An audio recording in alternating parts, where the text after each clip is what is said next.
Black glass, endless tide, Karen's grin, no place to hide. Coins in hand, the toll is paid. Under stream depths, all light decay. Shadows cling, the water's grown. Through this realm, you're not alone. Understream ferryman, take me through. Streaming shadows of black and blue. No return, no breath, no scream. Charon guides the understream.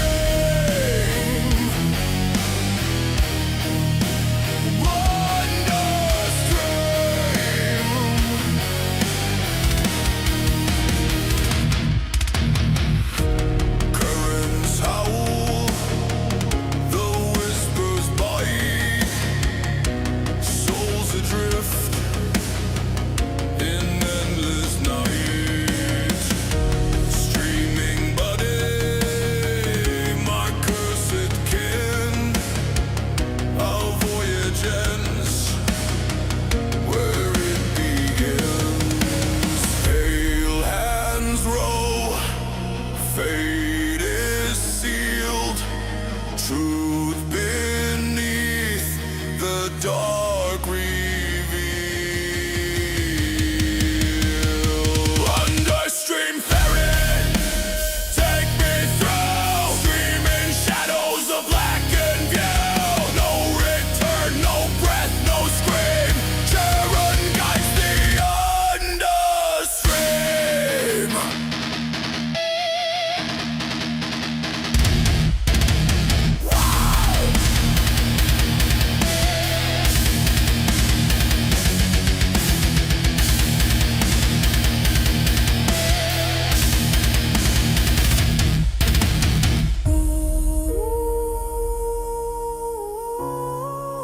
Yeah, buddy, here we are. We're back.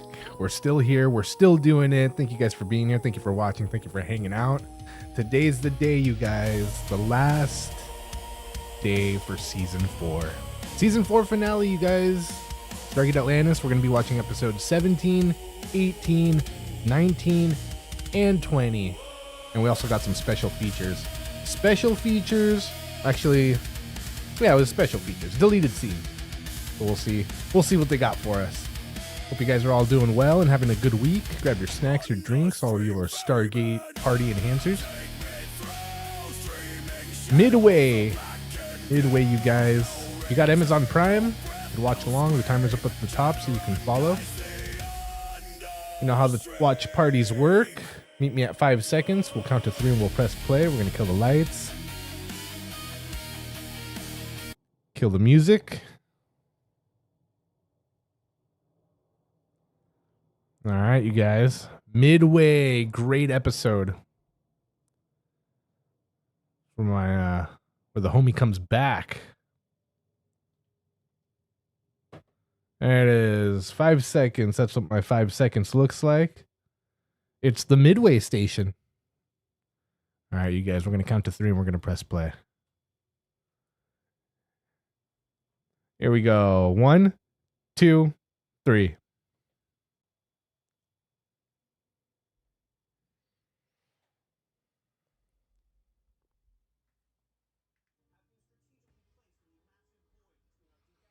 So cool, dude.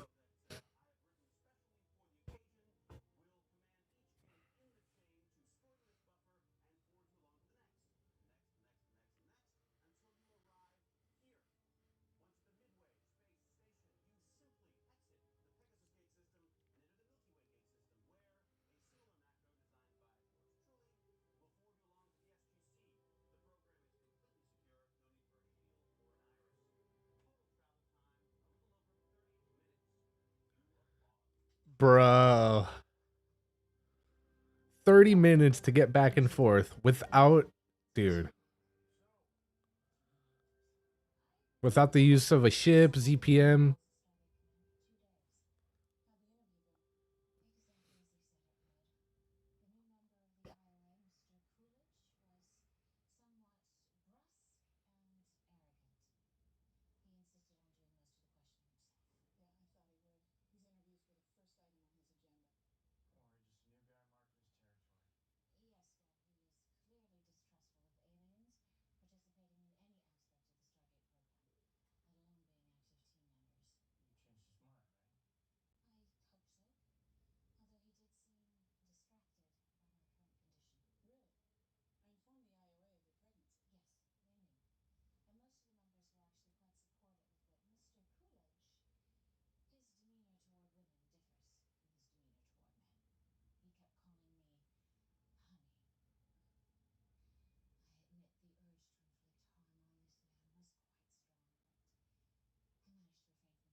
Yeah, there he is.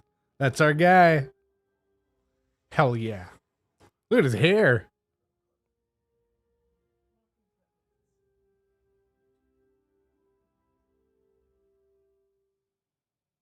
Damn, dude. What a way to start the episode.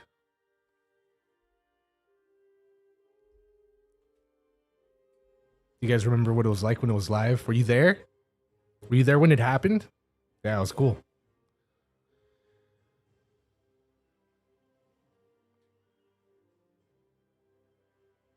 So we got deleted scenes a little bit later, and then a look back at season 4.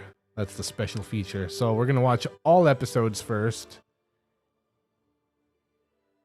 and then special features.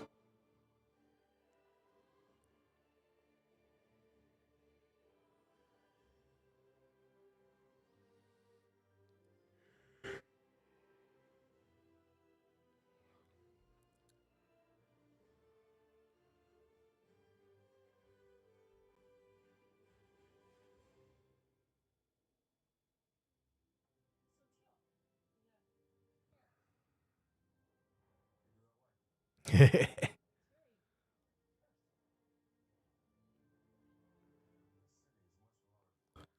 our guy Kratos right there.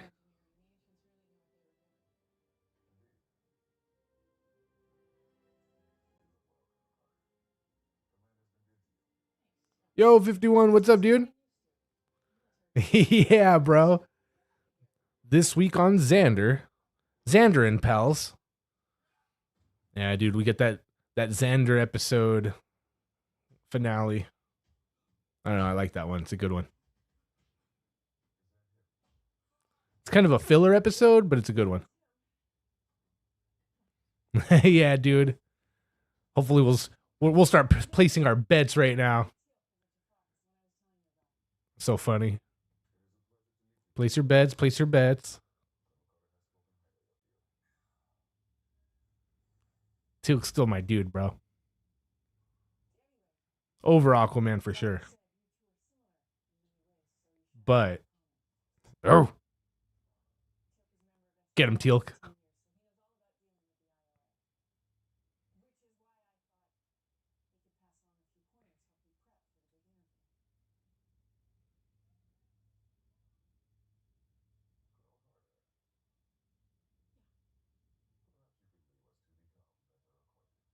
Ooh.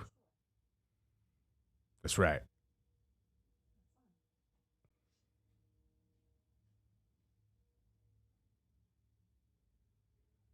Yo. Ooh.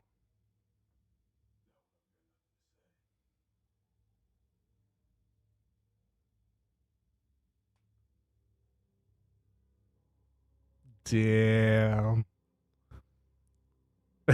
Yeah, man.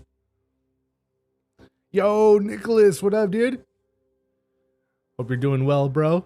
It's the series, or not series, season finale, bro. These are the last 4 episodes of season 4.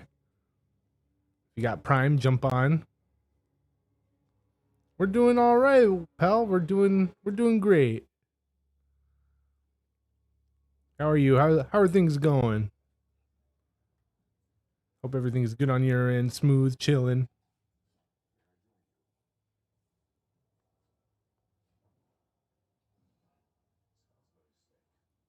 Oh, bro, Teal'c gets some good right here.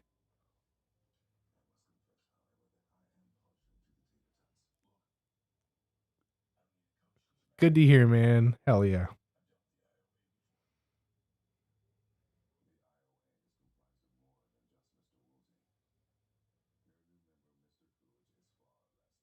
Bro.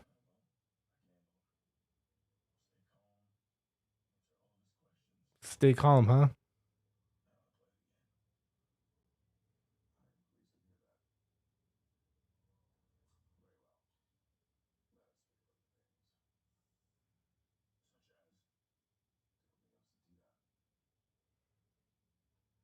Bro.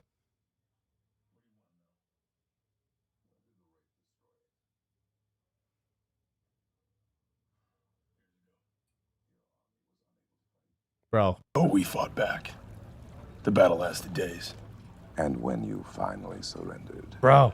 what did the Wraith do We then? didn't surrender. We fought until every last one of us was either dead or captured. So tell me then, is it true that negligence on your part is what first alerted the Wraith to your presence? That your reckless actions brought about the deaths Bro. of thousands of innocent people? That's a lie! It's over. Indeed it is. Indeed it is. Yet, should such a question arise during your interview, I trust you will not respond in a similar manner. You do, after all, know how to play the game. Bro. Got him. Check and mate. Hope I don't get in trouble for that.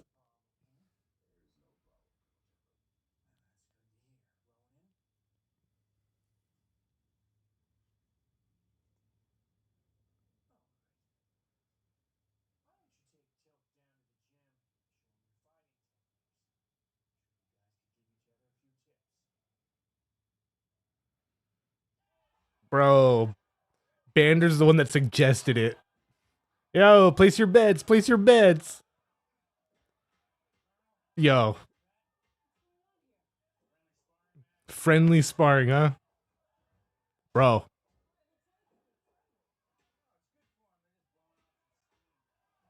Bro.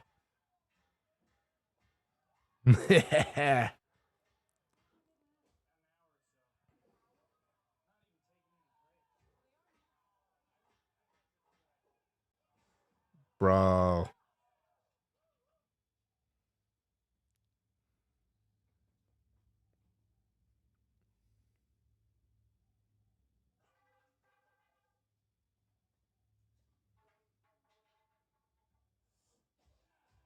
Bro.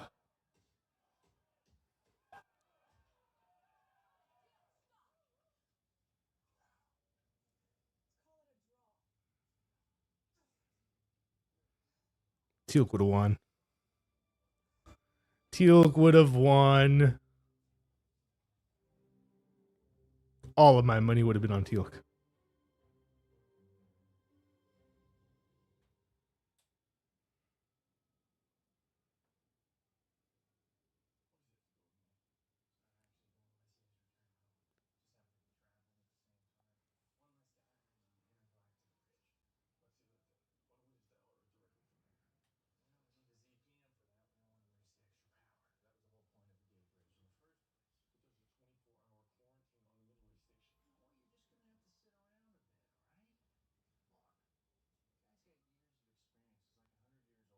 Yup. Bro. I hate you.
Bro.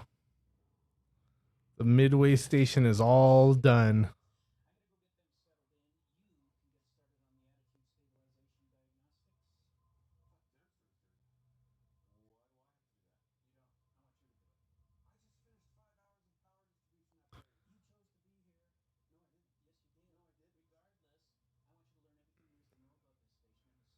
Damn, dude.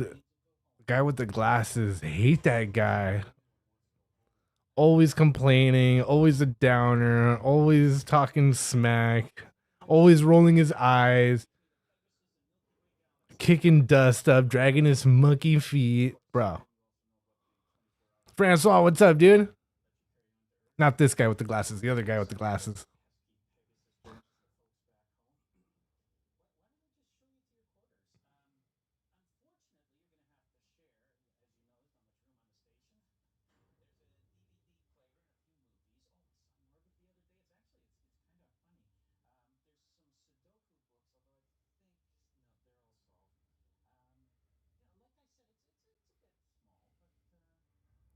I call top bunk.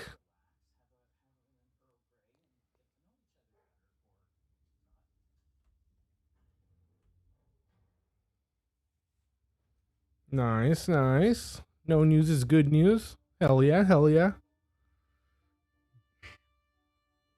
Bro.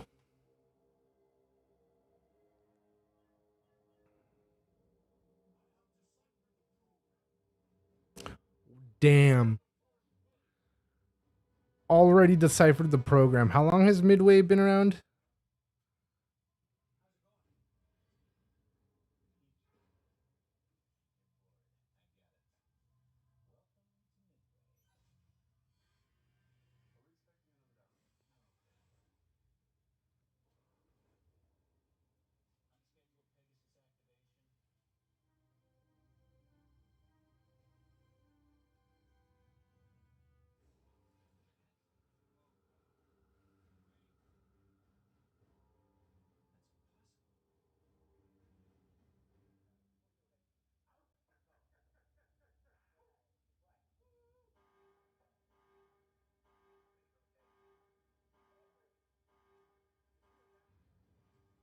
Bro.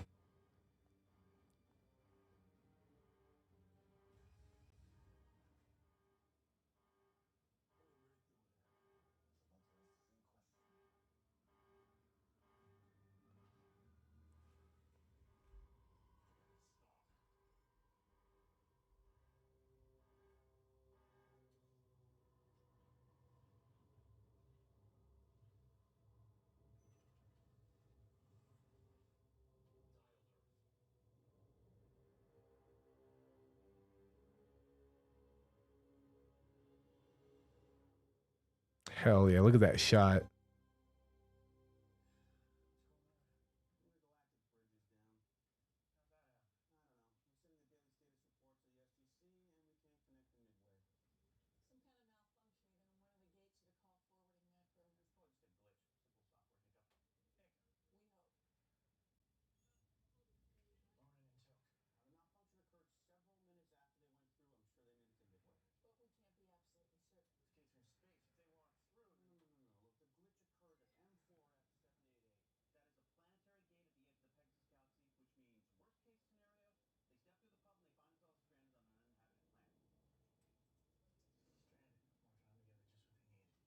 Bro. What if that uninhabited planet can't sustain life?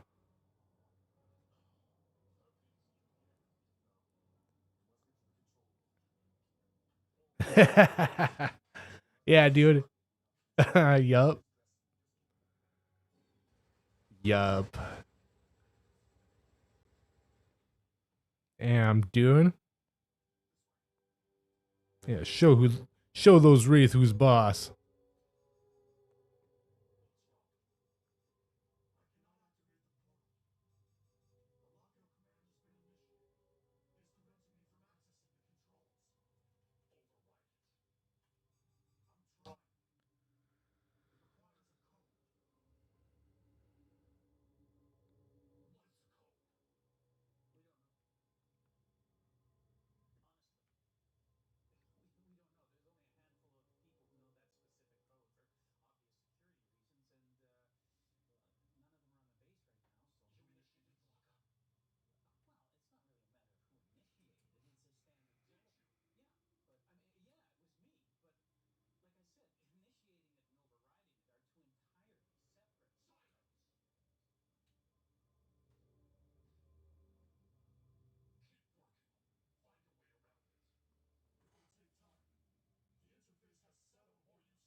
Bro. Busted. The Wraith got busted right now. If it's uninhabited, who dialed out? That's right.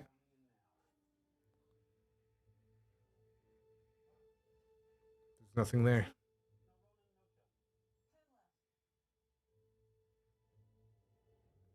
Bro.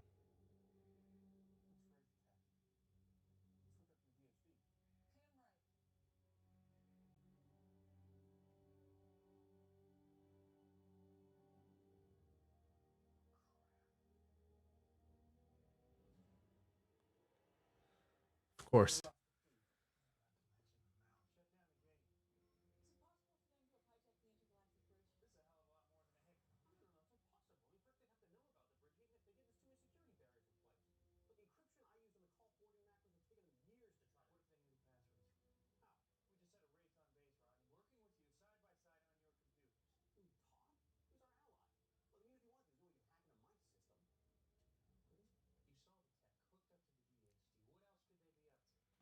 Yeah.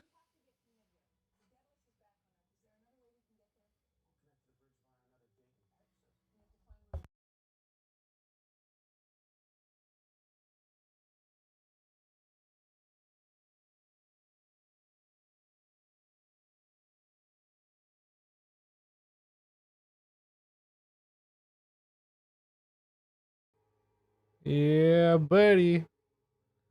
I hope they don't shut me down once I apply. That'll be balls. That'll suck, dude. But I don't know. I wasn't thinking about applying until later on.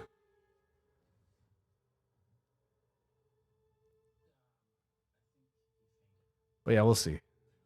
But yeah, buddy, 25 more, G. Woo.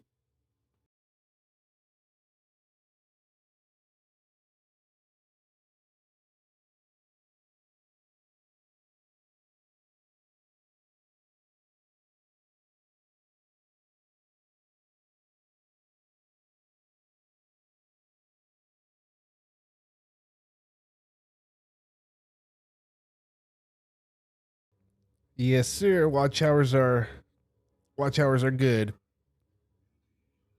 I got the watch hours completed for the next step up. I think it's 4 or 5,000 hours of watch hours. I have those.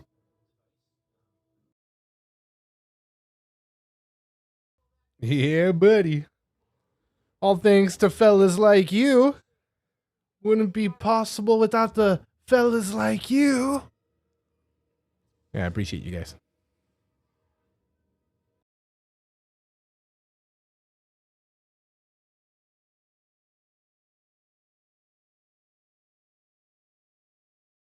Bro. Oh, dude. Of course.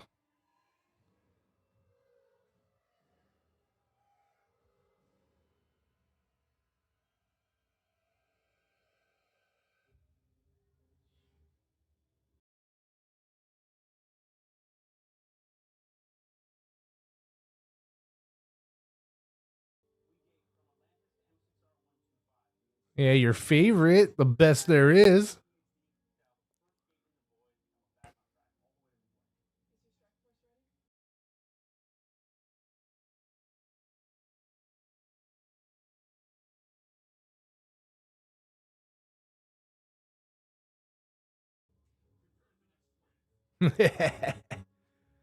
Well, thank you. I guess I'll take that as a compliment. You hear that, you guys? Buddy's better than the acolyte.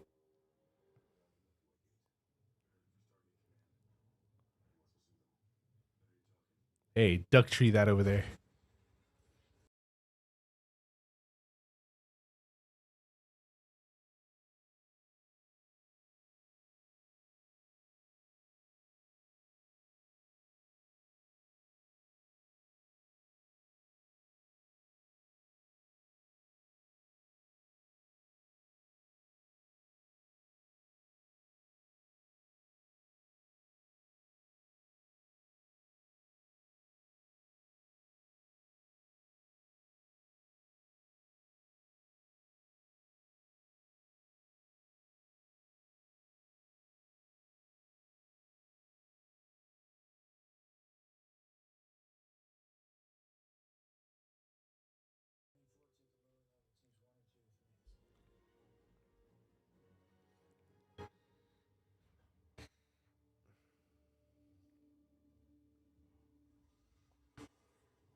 Smoking him if you got him.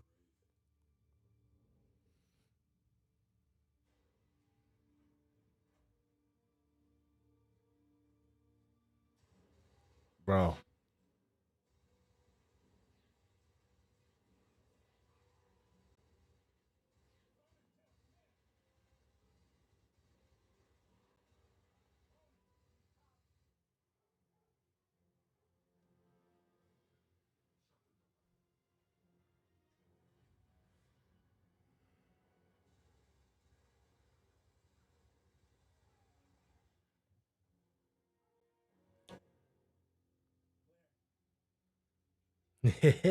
Never say never. But I hear you. I used to think like that, and I used to say the same things.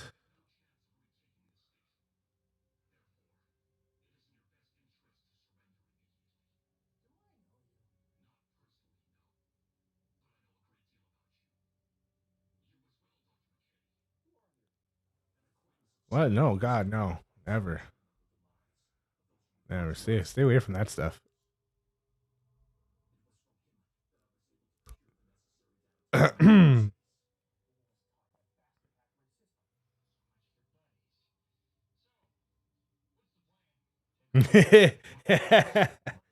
Nicholas, how old are you, bro?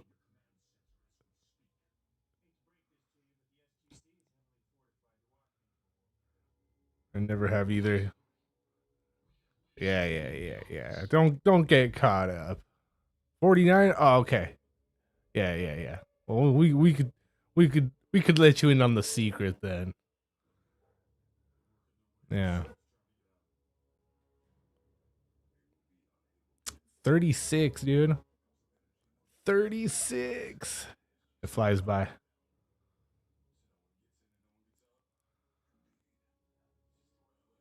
Yeah, you're not missing out, dude. You don't need to smoke. I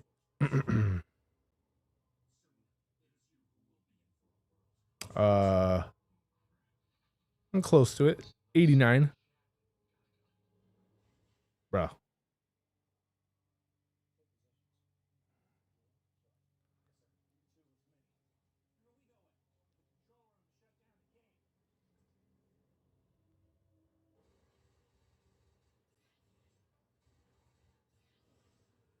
Nice. Hell yeah. What a good time to be born.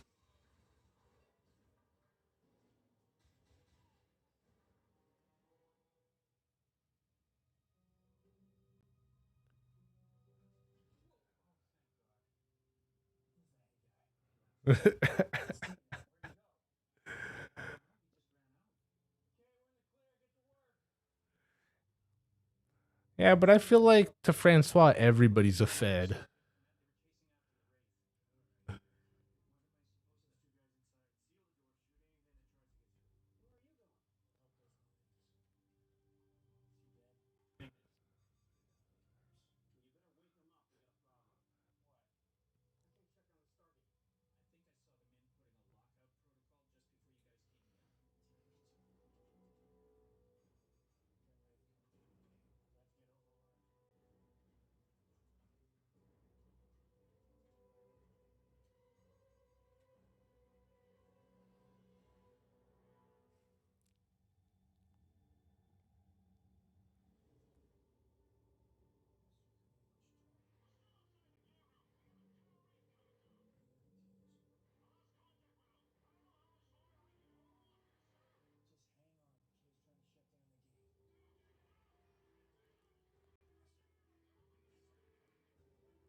It's true.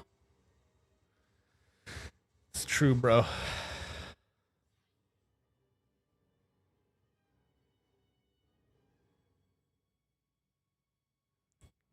That's why I trust nobody. Well, except one. Bro. He was left a husk of a beef jerky. Look at him. Damn, that sucks.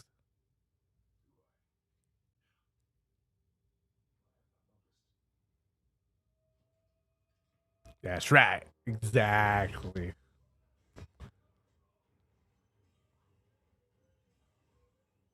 Bro.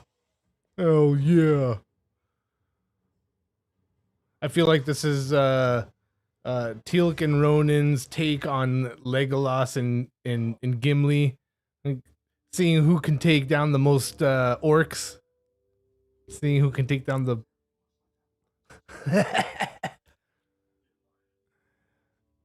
I'd very much like to have a weapon like this, such as this, bro. I bet you would, Teal'c. Me too.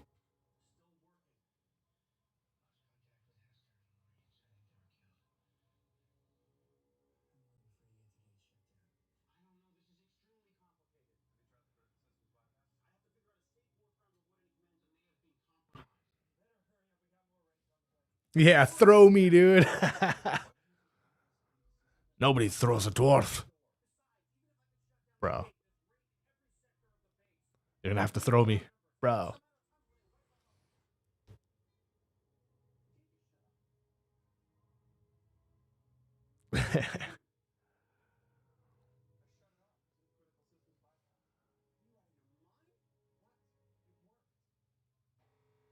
Bro, this guy always ruining it.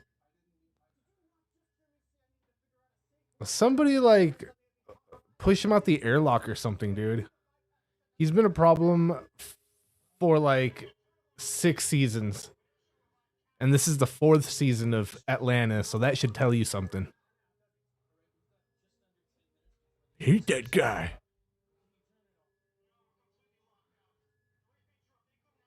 I'm gonna dock his pay.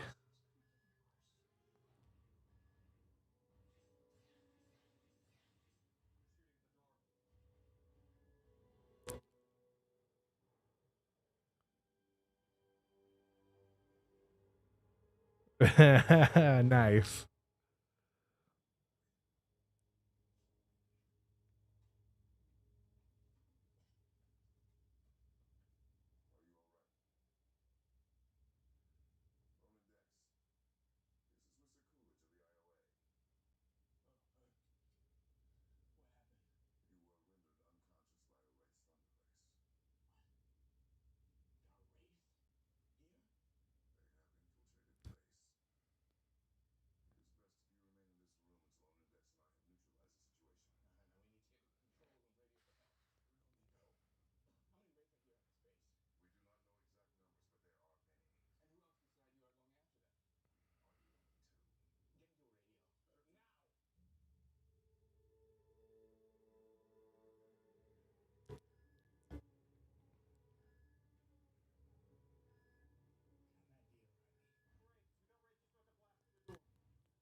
Hell yeah.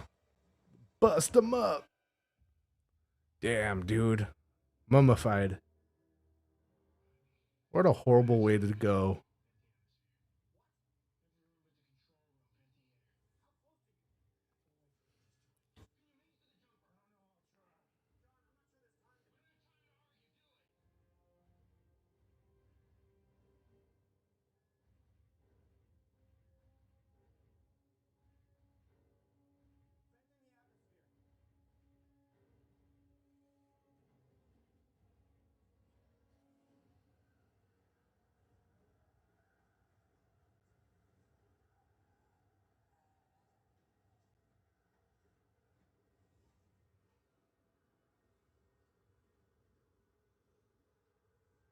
What? No, I don't want to see nothing she's in.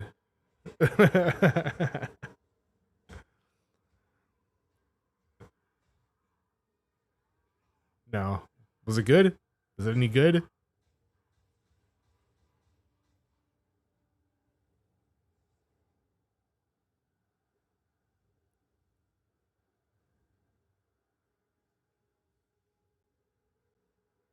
Yeah.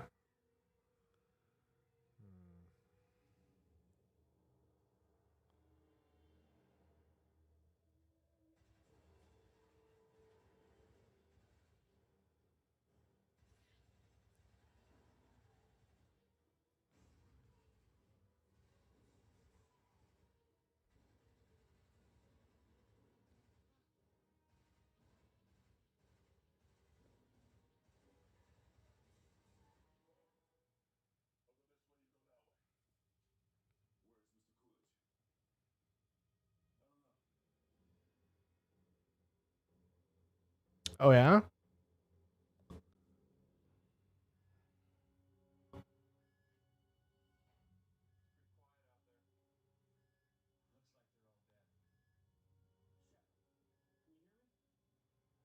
We'll check out some trailers.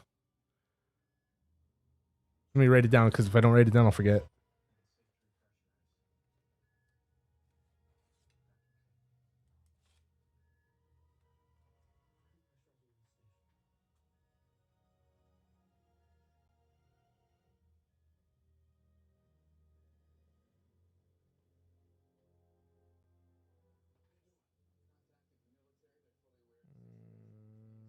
We bury the dead.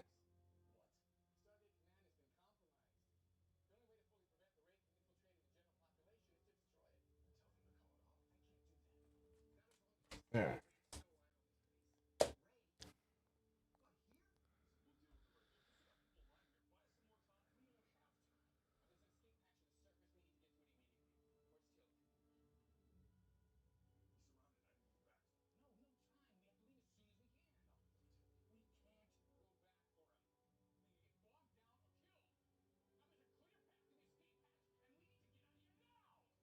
Mm.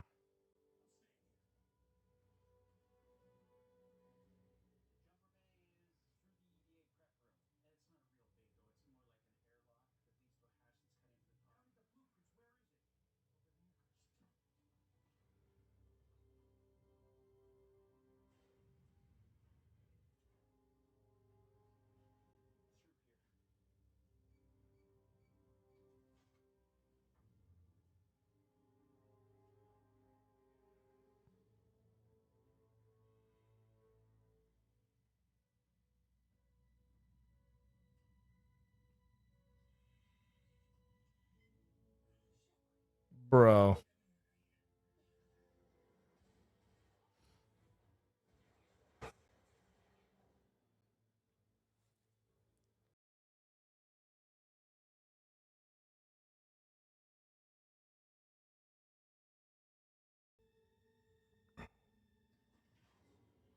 Uh-oh.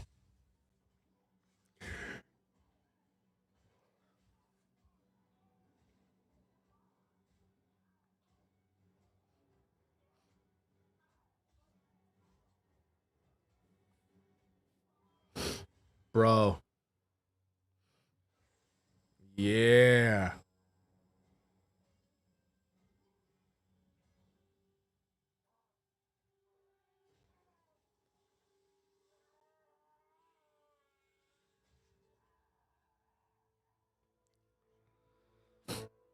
Oh, nice. Kurt Russell's in it? Hell yeah.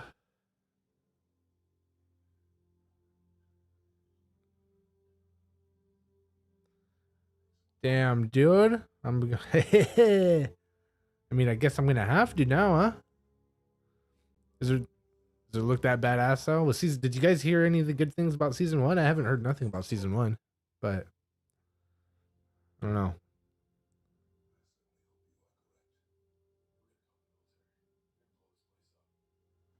But yeah, dude.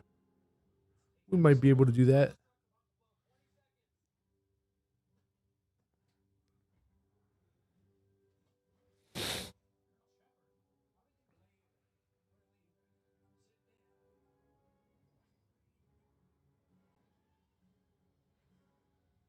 Hurry, leave gate ship one.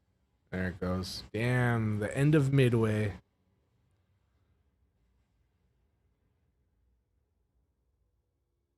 No, dude, we haven't done that yet. The homie Kurt Russell. We gotta get. We should do that.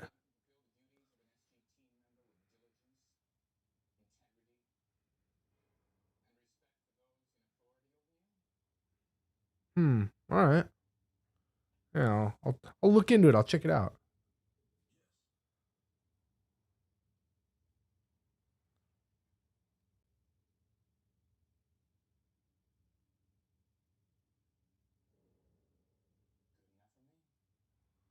Damn, dude. Is that because he saved them earlier in this episode? Saved Earth.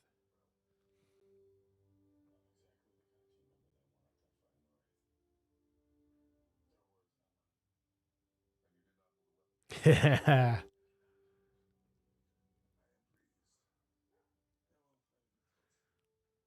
Yeah, but if we do that for Kurt Russell, then everybody's gonna want to get their own appreciation month in.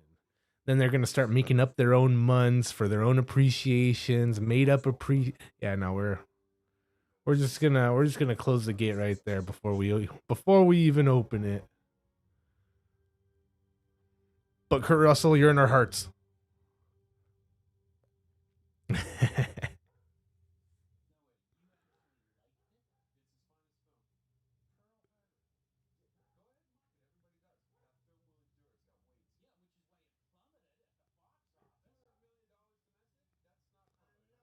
They're having an argument if Pearl Harbor was a good movie or not. I don't think I've even seen Pearl Harbor.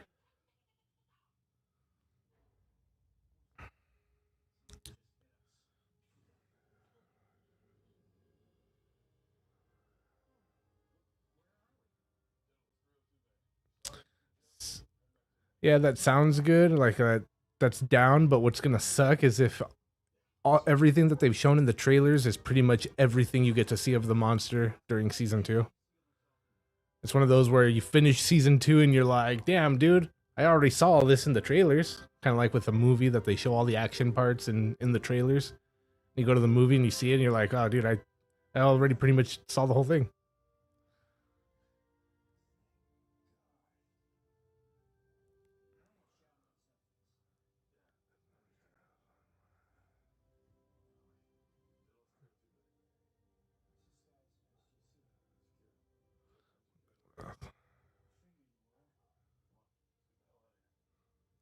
Oh, it's not Kurt Russell? Okay.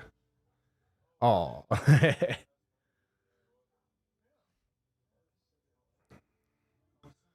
Wait, Snake? Bro, it is Kurt Russell, but isn't Snake from that one game that I've never played also, Metal Gear Solid?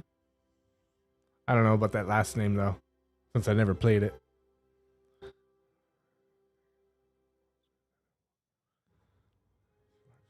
That's good. All right, dude. Next episode. Midway was good. Next episode called The Kindred. Episode 18. We are at 5 seconds. 5 seconds, and we're gonna fix the timer.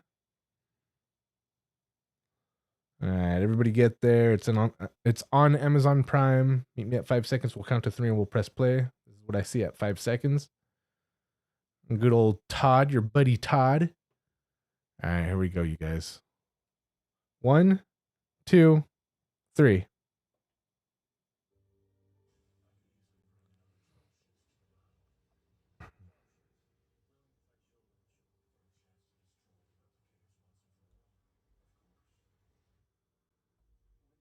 Yeah, I've seen both of those. Escape from LA and New York. Wait, what? Oh, that's his name in Escape from LA and New York? Oh, dude, when I saw him, I was so young. But I remember them being badass movies. They're a little dated now, but they were badass.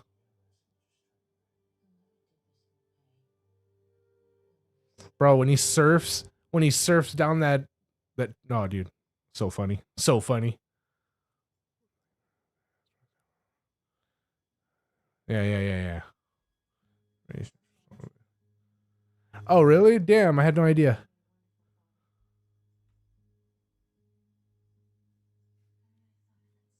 So that's where Snake comes from? The video game one? The video game one? Wait, what? Who died? Damn, I missed it.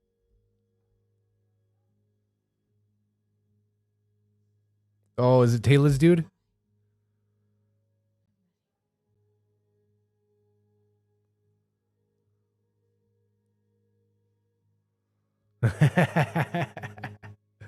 What about Gas Snake? Or Plasma Snake? The fourth form of matter.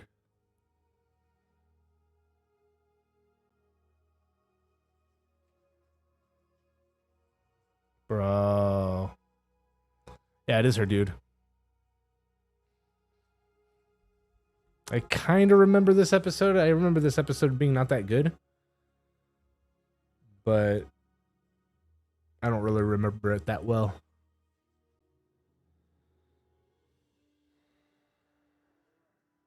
Bro. Bro.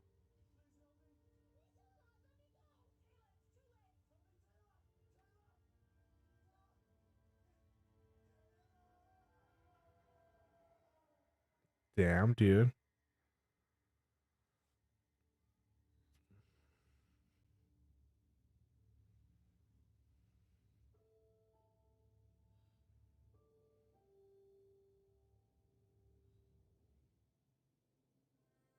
Well, at least she didn't wake up with like a burned up guy next to her in the bed. It wasn't, she didn't get burned in her dream and wake up burned. There wasn't no Freddy Krueger, nothing. It was just a dream. She woke up. She's gonna be all right. She can walk it off.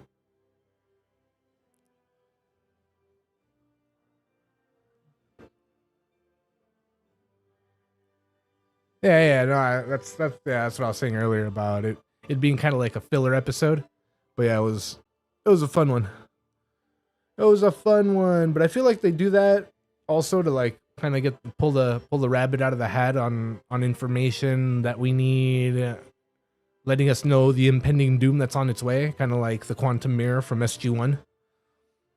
So I mean, it's cool and all. It's just a little bit of a cop out, but it's still fun. I still have a good time with it.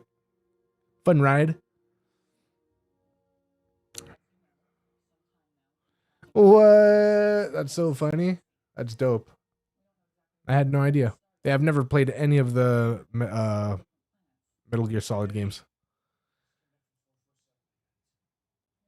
I had friends that played them all, beat them all, but yeah, I never got. That was never in my vicinity.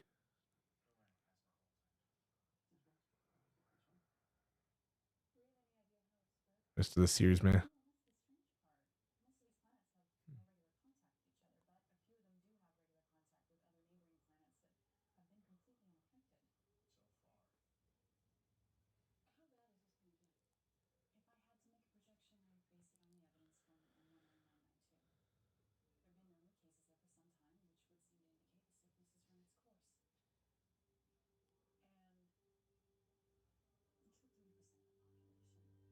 Bro,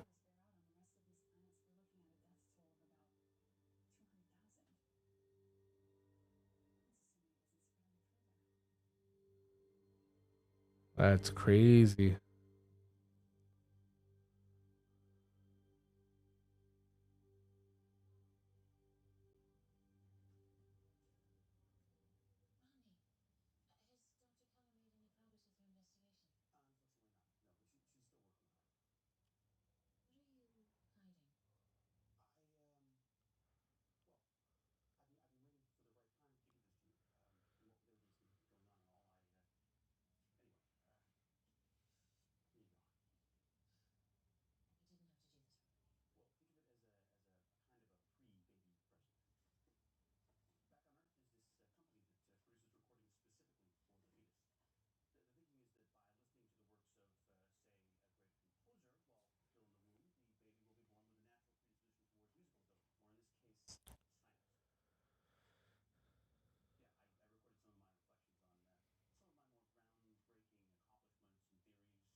Nice.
What? No.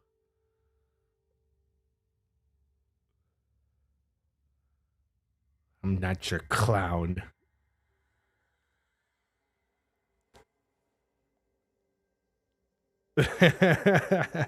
Francois, oh yes you are, buddy.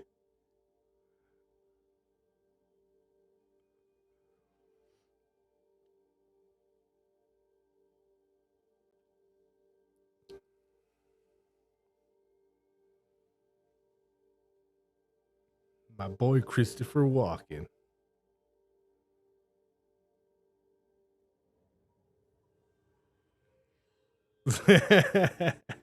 Yeah, exactly.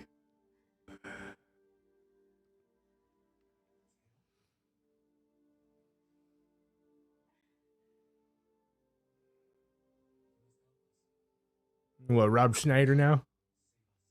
No, I'm not doing Rob Schneider either.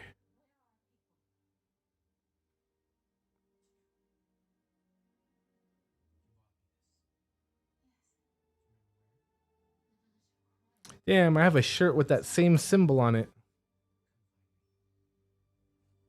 I think it's like a Celtic symbol.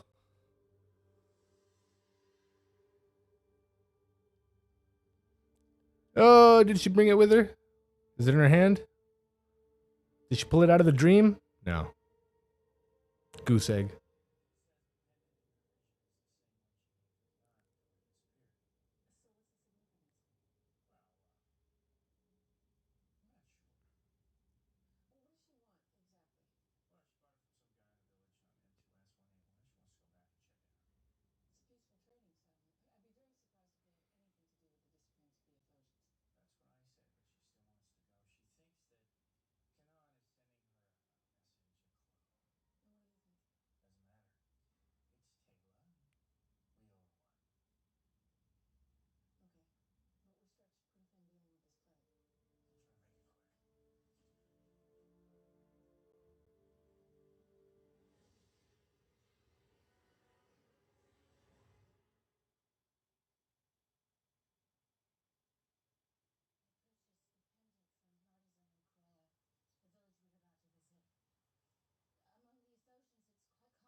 Dude.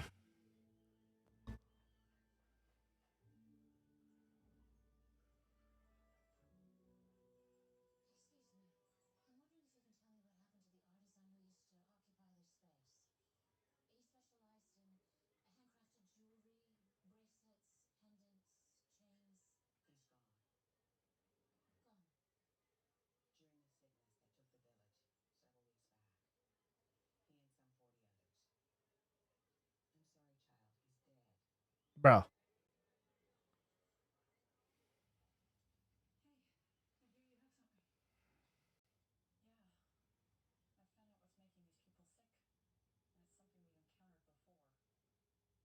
Uh-oh. What is it?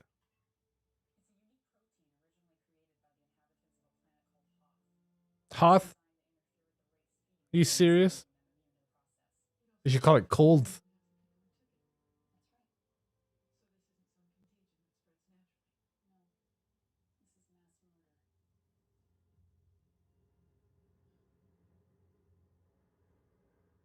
Damn.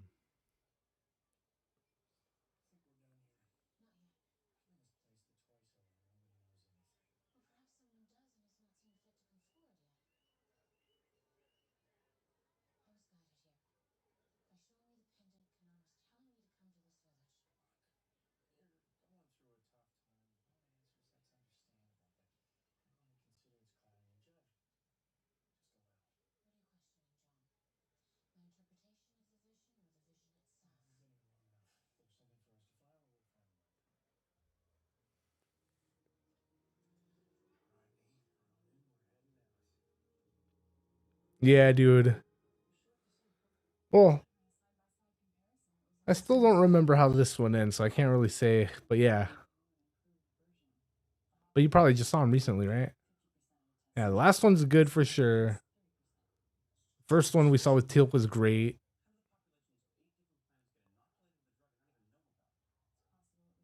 I'm still trying to figure this one out.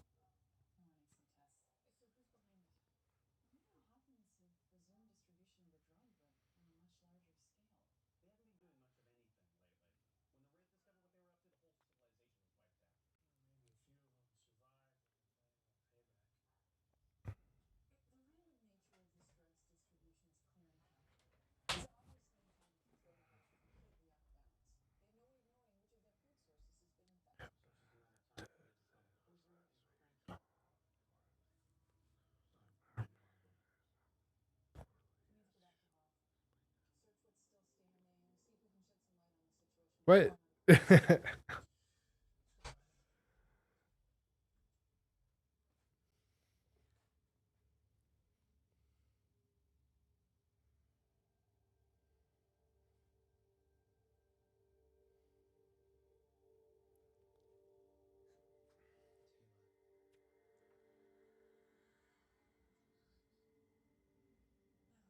Bro. What do you mean you don't know? Bro. Spooky.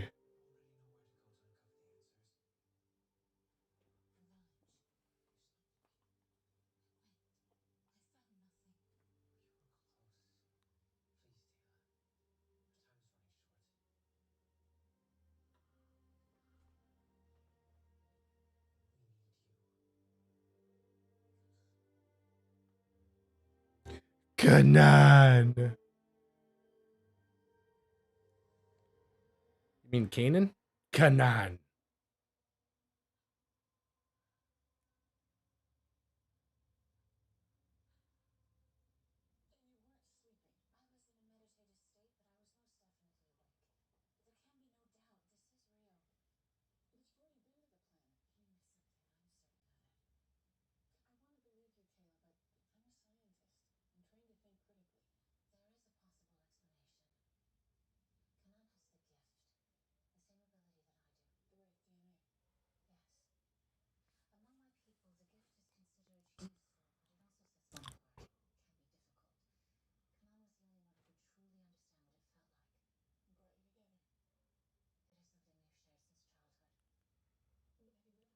What?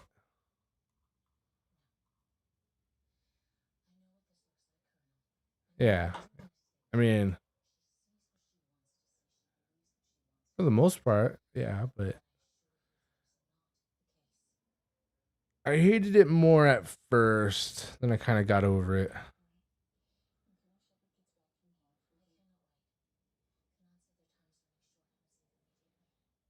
My second time around watching it was better. When I finally gave up on Atlantis and SG-1 ever coming back. And yeah, it wasn't too bad the second time around. Now Stargate Origins, yeah, that one I think is trash. That one is crap. That one was I don't even know what it was, you guys.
Pick that nose.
Bro.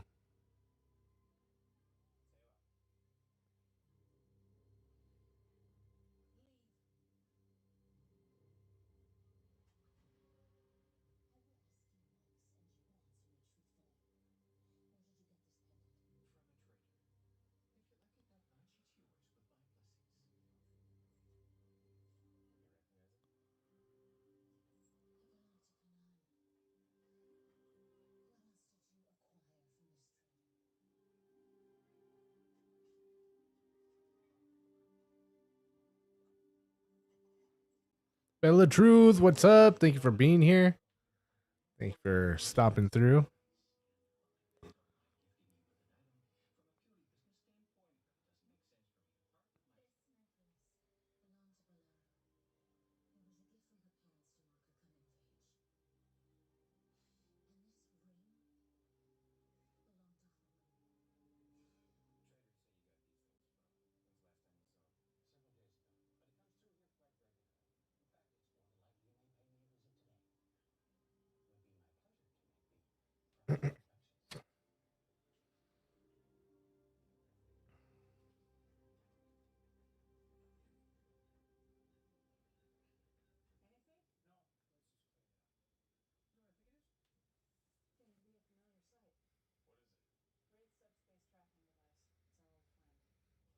Todd, yup.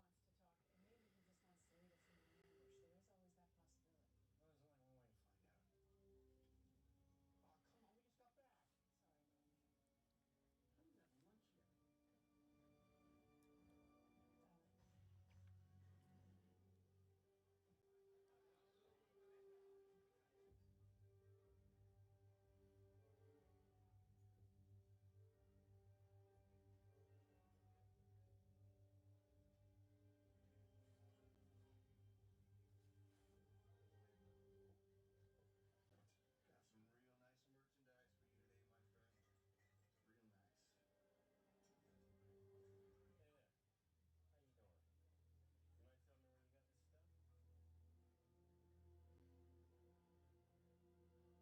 You might tell me where you got this stuff? Bro. Ronan, where are you, bro? Yeah, Taylor with the stick.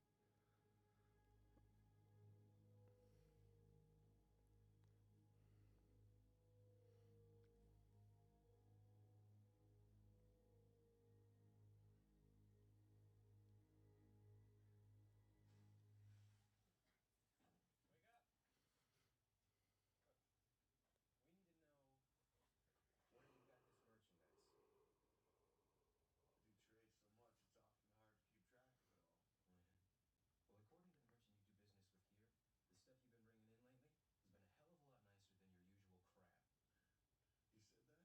up! Look, we need to know where you got this merchandise. I do trade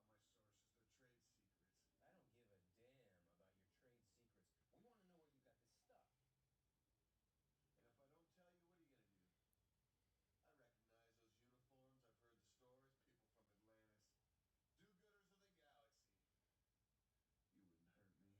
often hard to keep track of it all. Oh, yeah? Well, according to the merchant you do business with here, the stuff you've been bringing in lately has been a hell of a lot nicer than your usual crap. He said that? Yeah, he said that. Well, there's no accounting for taste. I can't give out my sources, they're trade secrets. I don't give a damn about your trade secrets. We want to know where you got this stuff. And if I don't tell you, what are you gonna do? I recognize those uniforms, I've heard the stories, people from Atlantis. Do-gooders of the galaxy. You wouldn't hurt me. I'm wearing no uniform. A pregnant woman. Very intimidating. The men of the village constantly want to wraith worship them, let them mete out their own justice. Let's go. Wait! I got it at an off-world dumping ground. Dumping ground.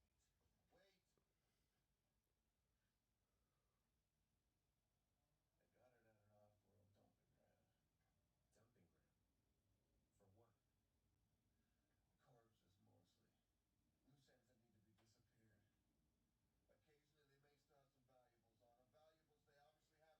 Corpses, mostly. Loose ends that need to be disappeared. Occasionally they may still have some valuables on them. Valuables they obviously have no use for. This merchandise, you removed it from the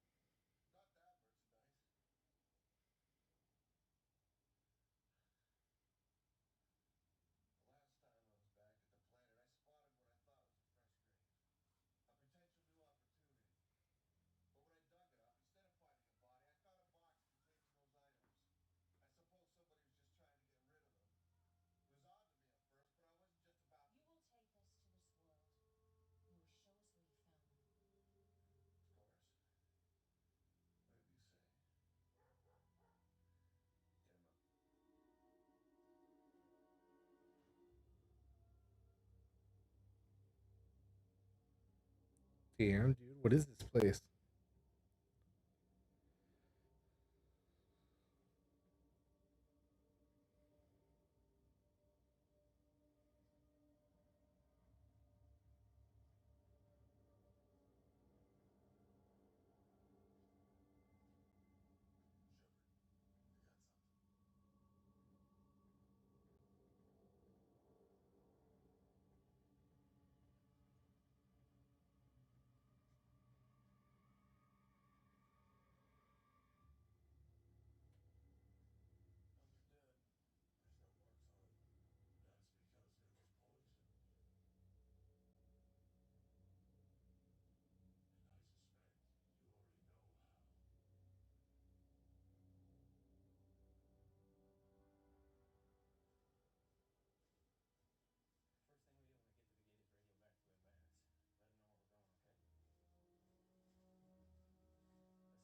I'm thinking maybe it's better if you let us check it out, okay? Major. Look, just let us scout ahead, okay? Bro, darts. Yo. That's right. Something they ate.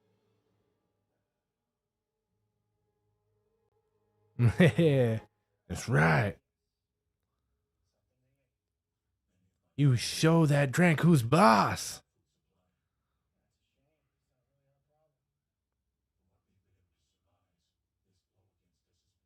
problem. From what we've been able to surmise, this blow against us has been delivered at great cost to human lives. Something you would have made your problem in the past. Unless, of course,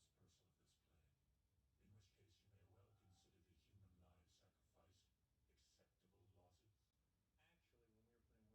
for the dispersal of this plague. In which case you may well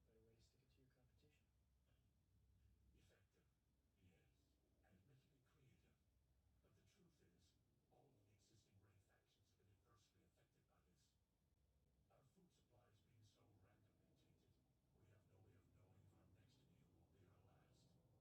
top. What better way to stick it to your competition? Effective, yes, and admittedly creative. But the truth is, all of the existing Wraith factions have been adversely affected by this. Our food supplies being so randomly tainted, we have no way of knowing if our next meal will be our last. All right. Times are tough. Doesn't explain why you called us here. I brought you here because I need your help. What did he say? He needs our help? What? This drug. I require whatever research you possess in order that I may synthesize a cure for my hive, and my hive alone. That's not gonna happen. You always say that, but you will always come around. Yeah, well, this is different. We're still a little upset over the whole Earth conquest thing. I had no part in that. Actually, in an indirect way, you did. The Wraith who led the attack was able to access the Midway station with information you stole on your last visit to Atlantis. Information he stole from me in turn, so in a way we were both victims. But let's save our commiserations for another time. I have a proposal. Let's hear it. In exchange for this information, I will give you the identity of the individual responsible for dispersing this poison and killing both Wraith and human alike.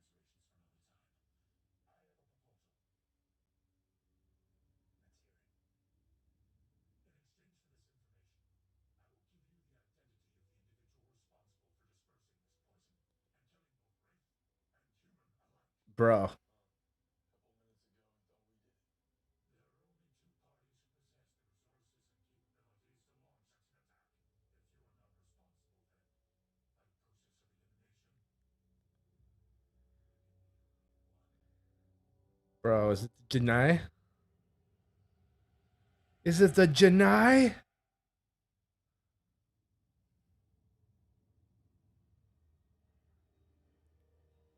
According to Todd, every Wraith faction has been hit, which makes it extremely unlikely that any of them. So Pike's back, huh? Guys behind it, he said there can only be one other. And you think you know who he's talking about? Michael. The Wraith Dr. Racket converted into a human?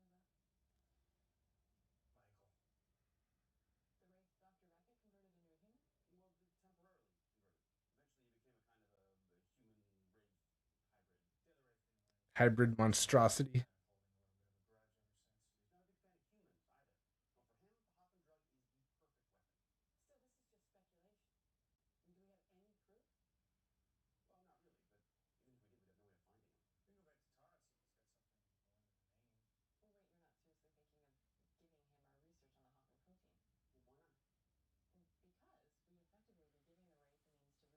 means to reproduce the drug and potentially infect and kill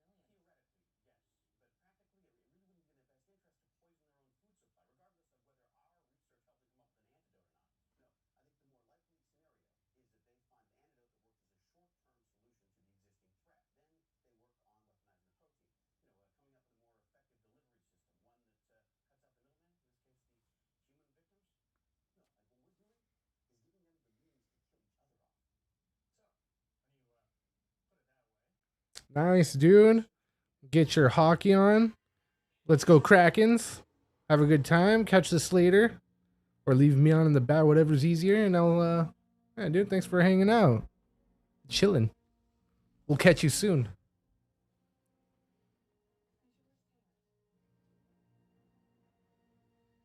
Taylor's gone, bro.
Help from who?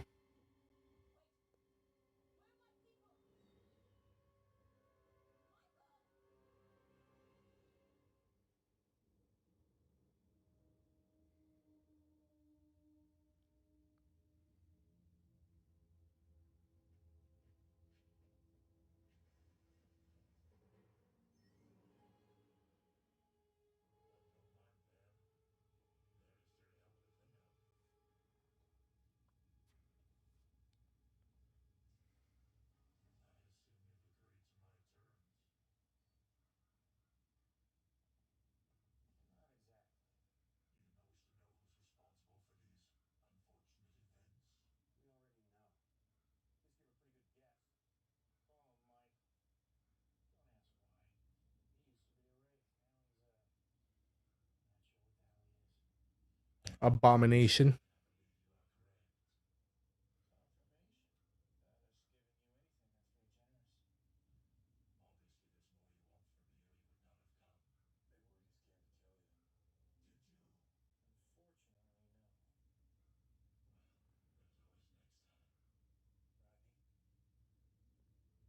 Hell yeah.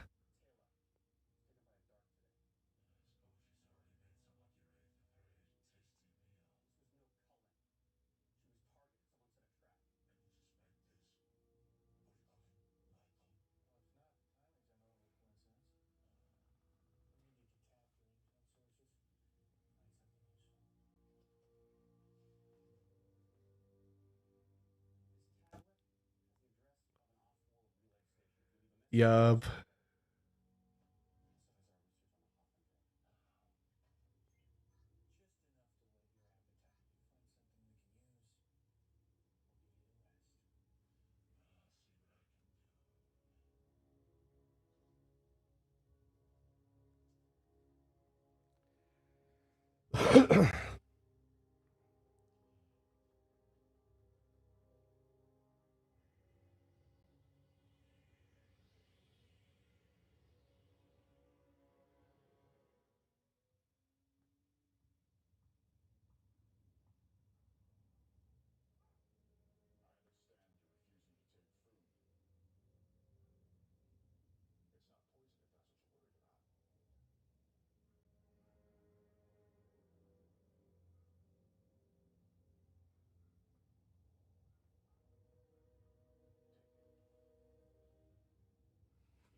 Damn. What can you eat right now? Excuse me? Well, the three producers we all had all day. Besides, they're gonna help kill it all starving ourselves. I'm just trying to keep our strength up as we just continue to sing.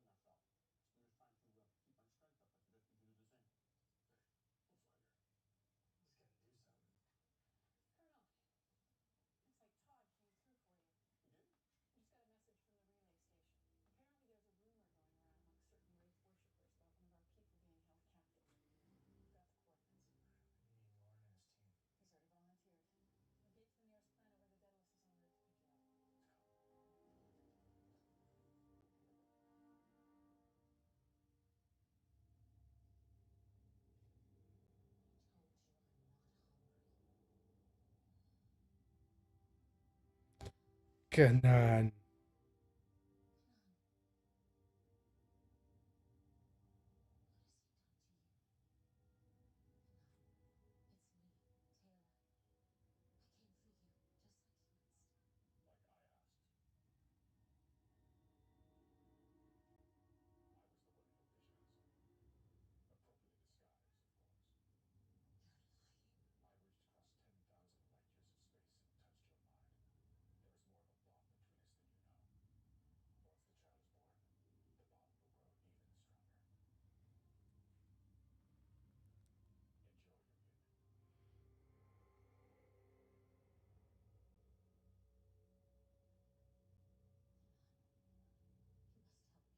must help me. You must help your child. Please, Kanan. The child will serve the cause. Then one day soon,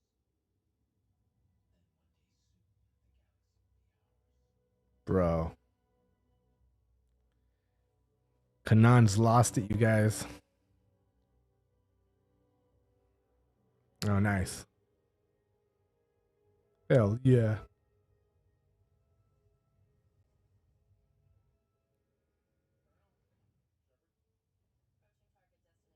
Approaching target destination. Drop us out.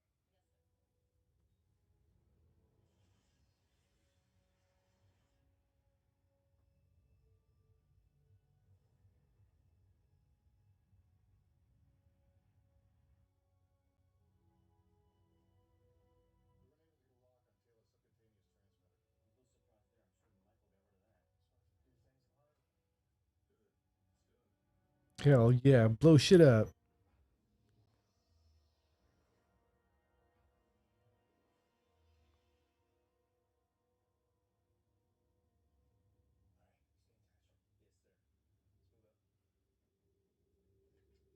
stay in touch. Yes, sir.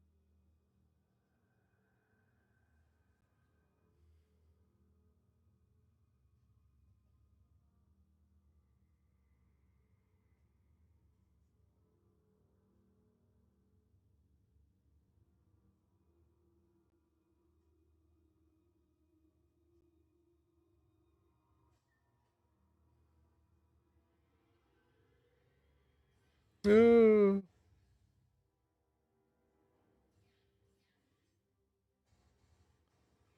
Bro.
And he's gone. Damn, you guys lost her.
Bro.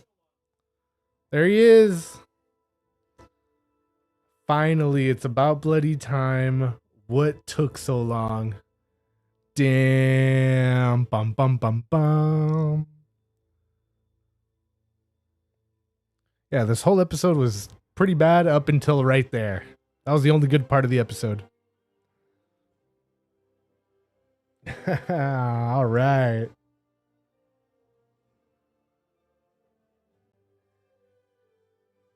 Episode 19, you guys. Start that timer.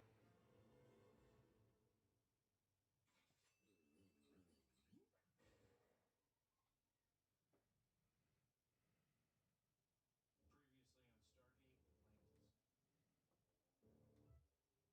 on Stargate Atlantis. All right, we're at 5 seconds.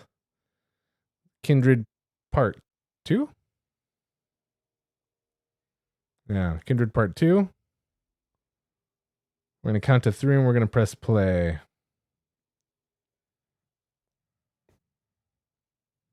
Yeah, buddy. All right, you guys, here we go. We're going to count to 3 and press play. 1, 2, 3.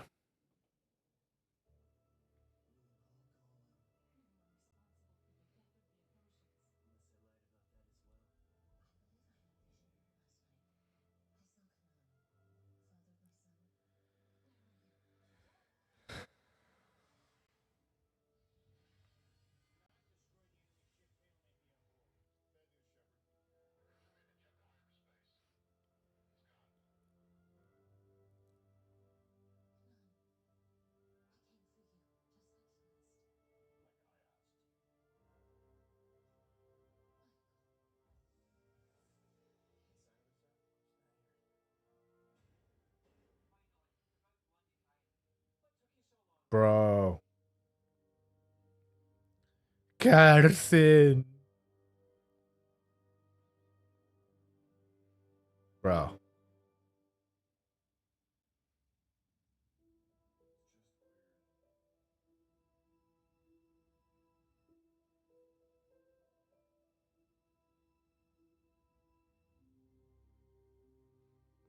I'm not too sure. You know me, man. I don't count subs.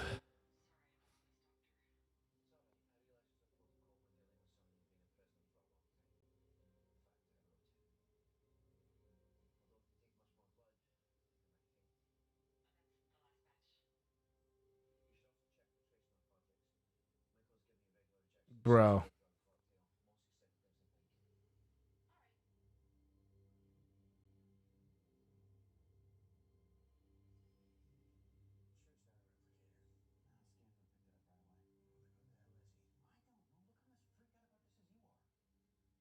I wonder if Rodney will go fishing with him this time.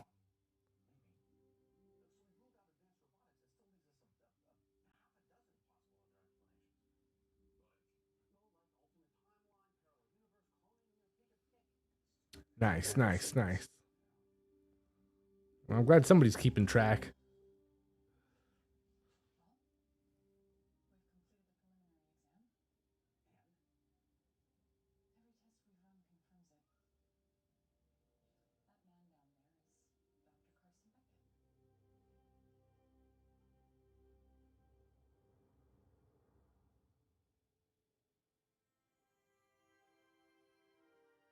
Damn, dude. So it's really him.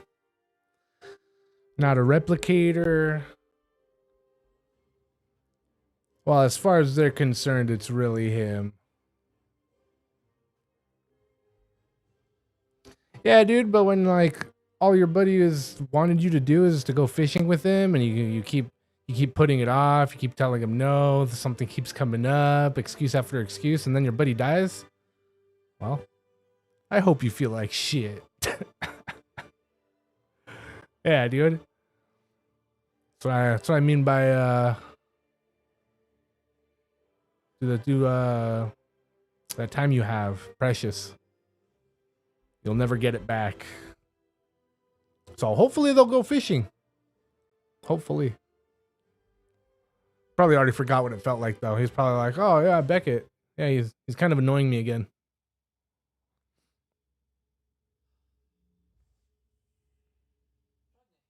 Here we go. Any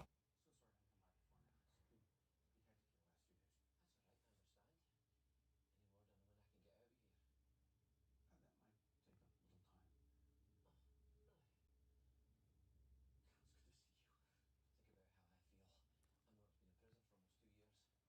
2 years? 2 years? Hi. Since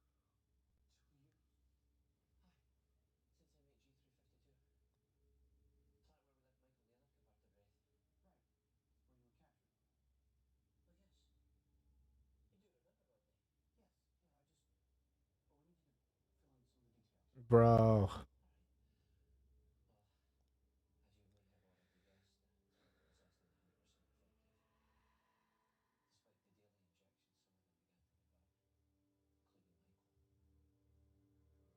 You do remember, don't you?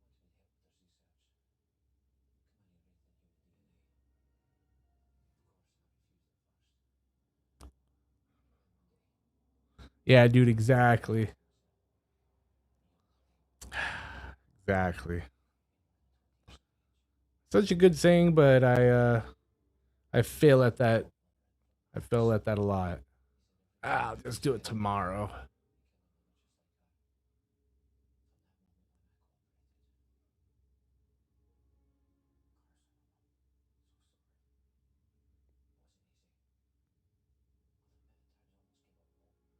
Bro.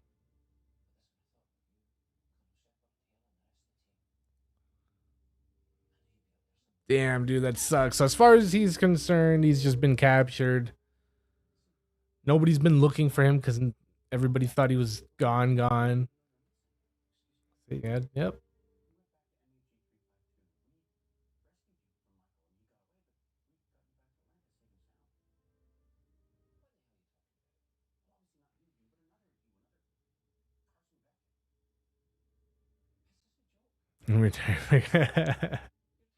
Hell yeah.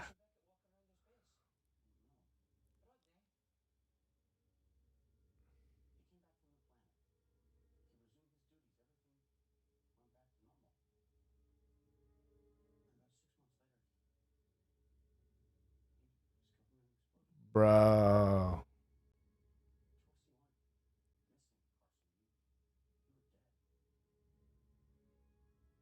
Damn, dude.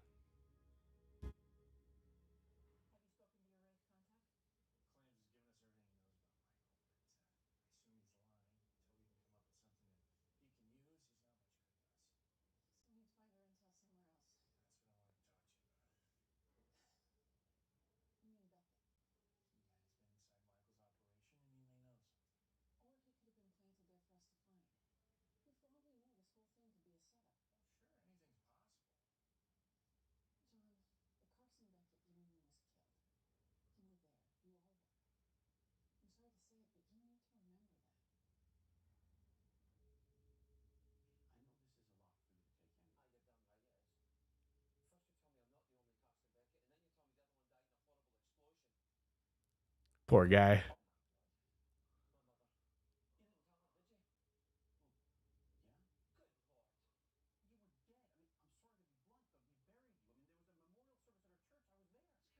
Bro.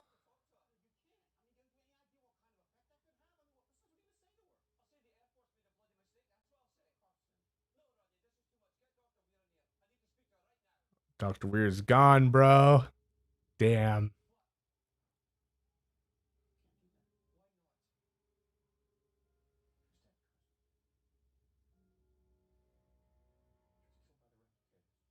Bro.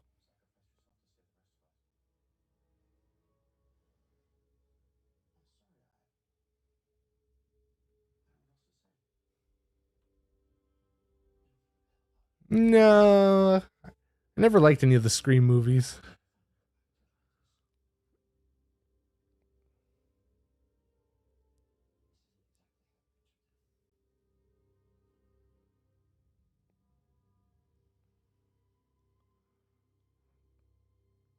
Did it look good though?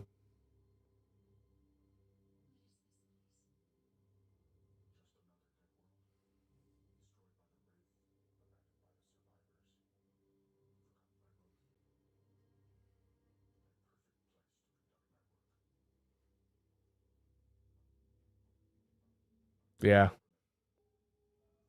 3 and 4 the best. All right.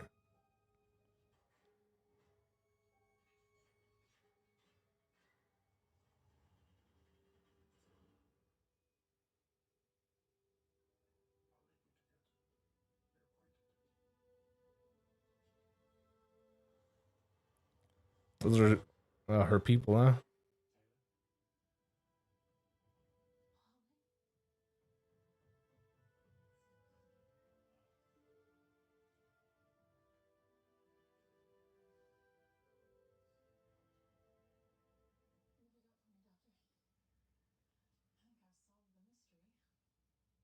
have you got for me, Doctor? I think I've solved the mystery. You know what a telomere is, Colonel? It's part of a human chromosome, right? Yeah, that's right. Each time a cell divides, the chromosomes torn apart and rebuilt. And in the process, a small amount of the telomere gets fused up.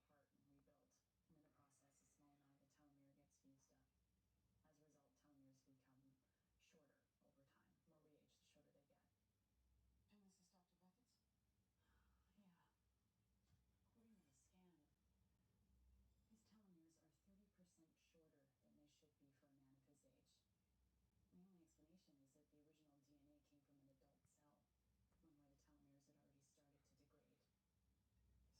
So, Clone. parallel universes. He's a clone.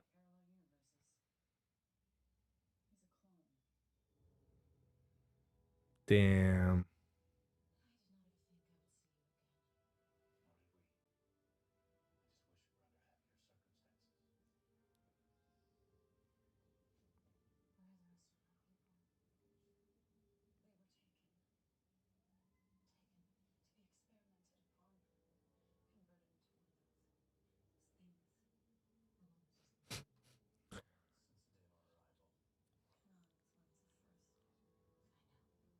I saw him on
Bro. Bro. Is he dead? No, but we need to get back to Atlantis as soon as possible. What is it?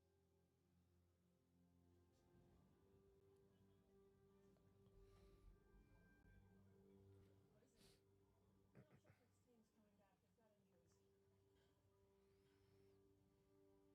What happened? This guy took a shot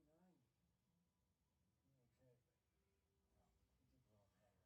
You're okay, but well, we did blow up head around some balcony. P9? Where'd he get it? That's the question. On three. 1, 2, 3, up. KC 6, respiration 16, pulse 150, blood pressure 70/50. Applied pressure bandages at the scene. What is it? I know this man. His name's Nabel. When Taylor and I went to New Athos, he was there. He tried to kill us. It's all right, love. He's unconscious now, and for the time being in desperate need of our attention. Bro. Later. Right now, we need to save what's left. Let's go, lads. Blood pressure? 50/40? It's dropping.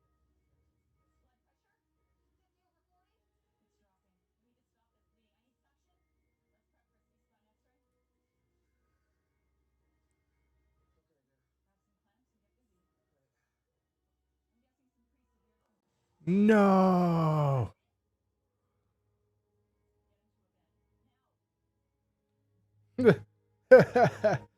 Get him to a bed. Now! Get him to a bed now. No. Hold on a second. Let's leave him here for a couple minutes first. You also end up getting really killed in an ambush. It wasn't that bad.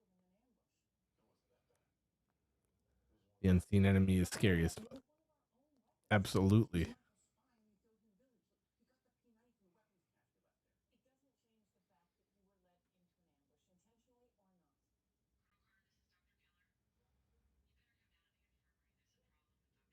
Yeah, dude. After he collapsed, I did a scan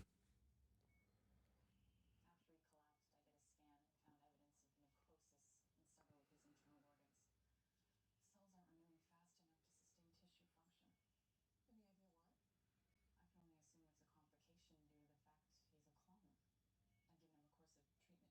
function. Any idea why? I can only assume it's a complication due to the fact he's a clone. I've given him a course of treatment to try to stimulate cell growth, but it's a bit like trying to find a cure for old age. What are you saying? On the outside, he looks fine, but on the inside, well, he's dying. Bro. My lord. The more that I felt like a dog's breakfast ever since I got here.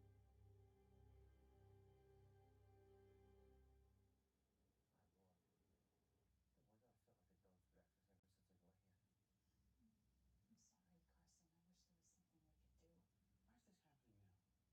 sorry, Carson. I wish there was something we could do. Why is this happening now? What do you mean? Look, he survived almost 2 years with my fault. I mean, shouldn't you have felt some kind of effects from his condition before now? Well, that's a good point. Don't take this the wrong way, but at the rate your cells are deteriorating,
Just let me know when you have test results on this.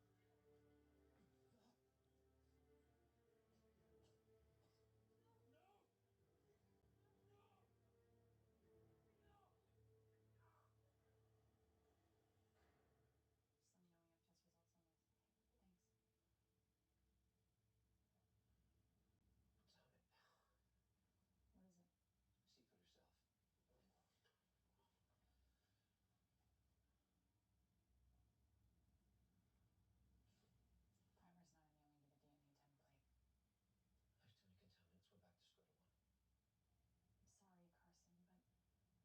Damn it. What is it? See for yourself. Primer's not annealing to the DNA template. There's too many contaminants. We're back to square one. I'm sorry, Carson, but we've only been at this for a little while and you knew it wasn't going to be easy. I was hoping for a breakthrough, but Carson? it's all right. I'm okay. No, you're not. Your condition's getting worse. I'll be fine. Just a wee bit of a dizzy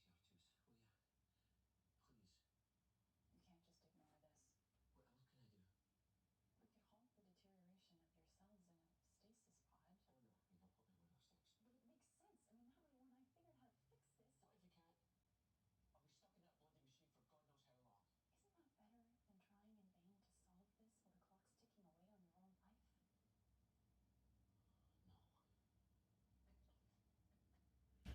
Damn, Carson.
Yeah, the McPherson tapes.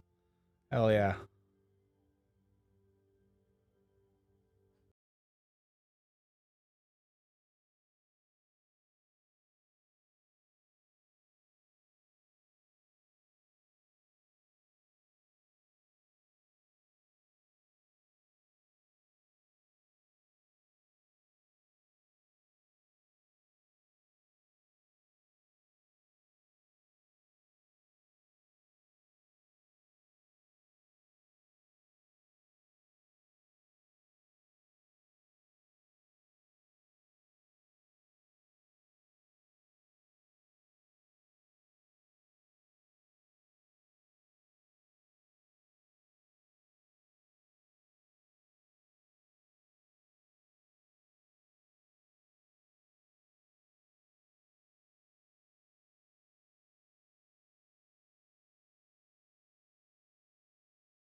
Carson, no.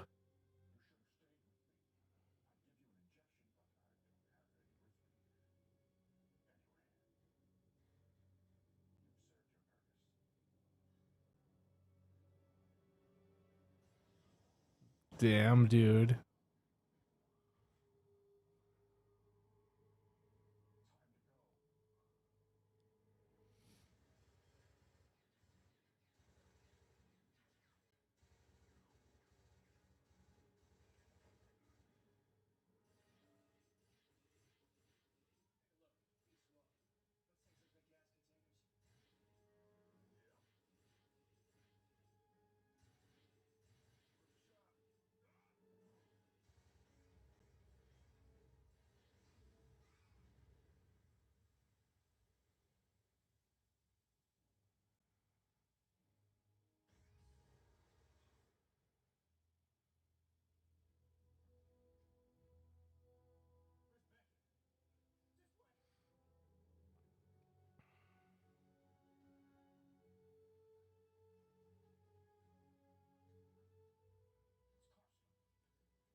Carson, no.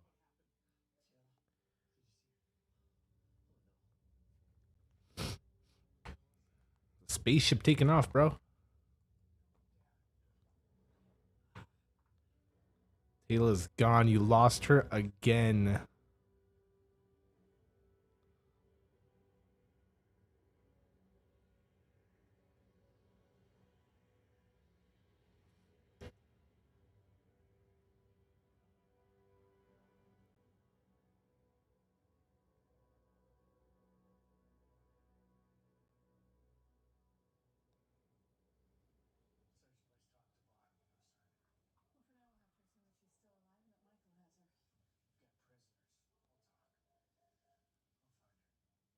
All I needed to do is pull the trigger. It's not your fault. He made you receptive to the mind legacy. Right, the man called him the hybrid. Still, it would have been nice to make a difference. You made a difference. We got Michael on the run. Just a matter of time before we catch up to him. Good idea. Good talk. See you, okay? Sit here. You want to stay in this pod until we figure out how to fix you. I'm a doctor. Poor guy. There's a good chance I won't come out.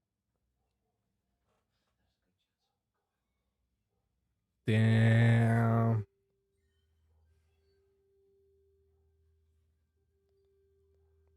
No, Carson, why?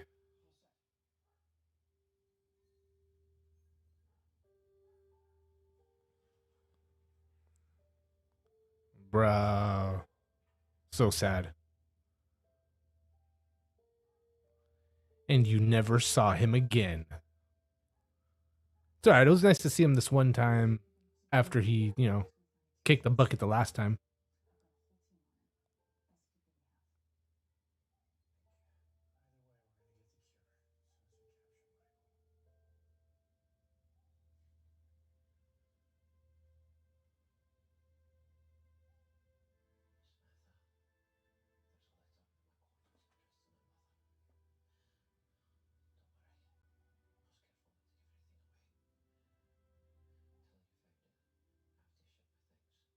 After you shipped my things.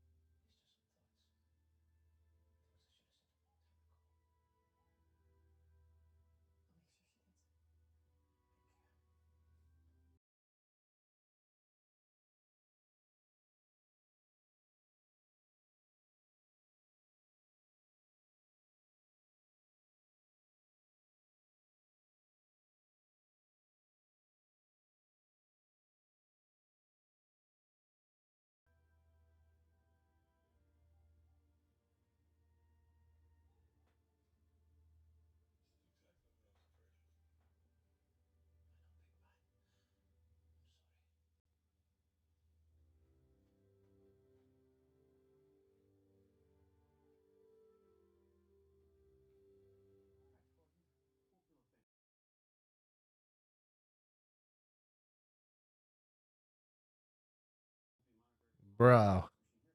Yeah, thanks. You're not really making me feel any better.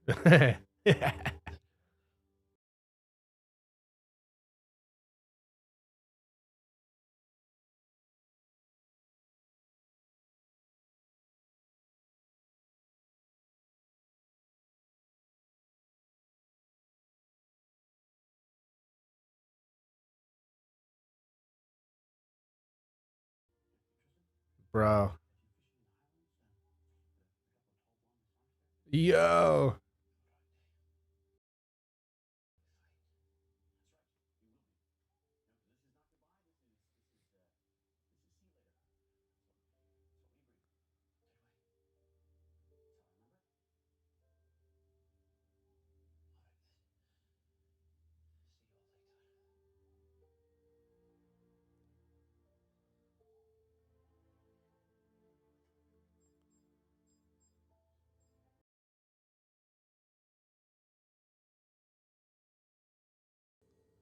Damn, dude.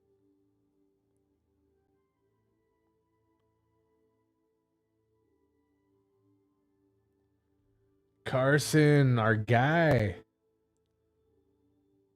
All right, you guys.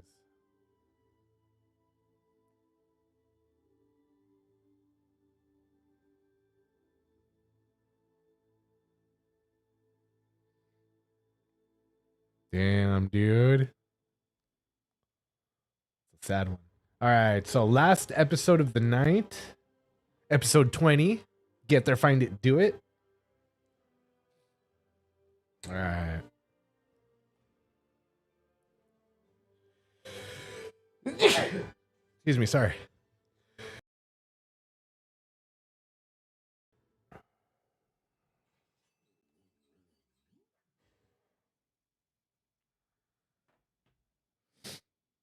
All right.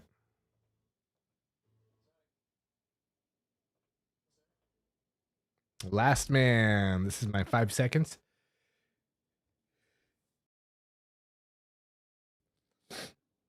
Whew. All right. Here we go. We're going to count to 3 and we're going to press play. Everybody there, last episode of the night, and then some special features afterwards. Here we go. 1, 2, 3.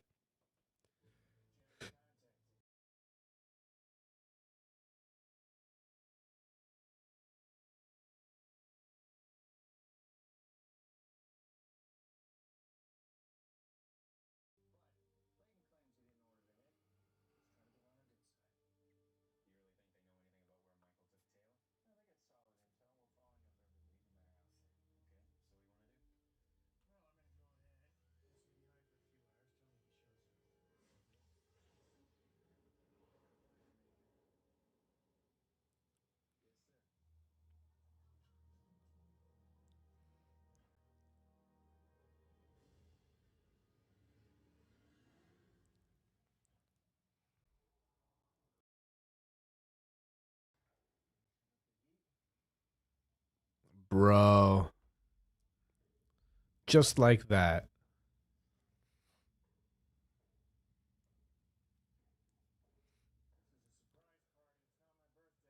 Bro.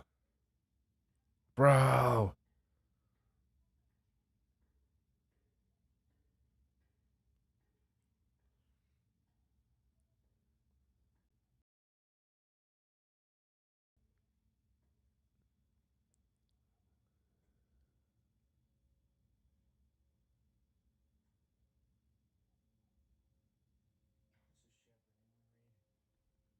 Bro.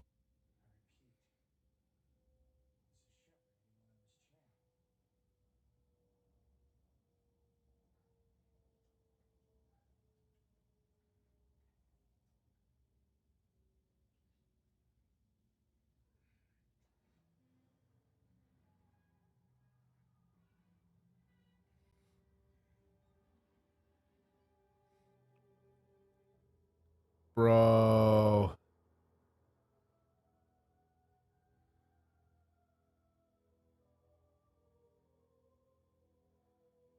The ocean evaporated long ago.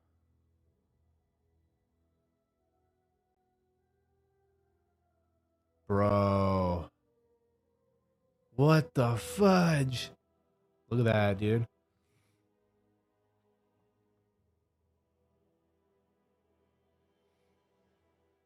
Damn. Wild. Hell yeah, special features. Yeah, dude. Exactly. Always a W for special features.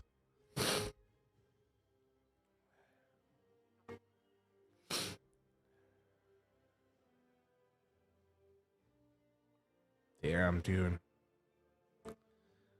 What a situation to be put in.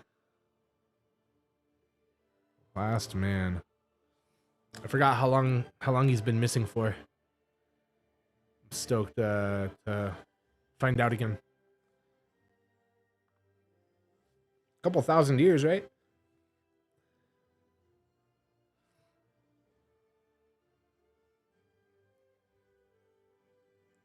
What, huh? Oh, for the special features?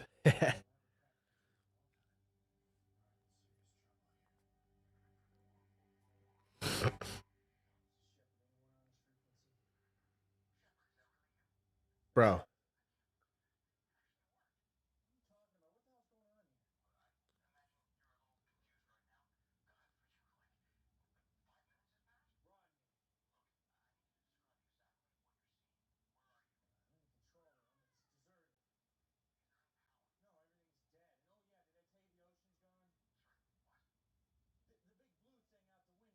You don't start giving me some answers pretty soon here. Okay, look, I understand this is hard for you. Just do me a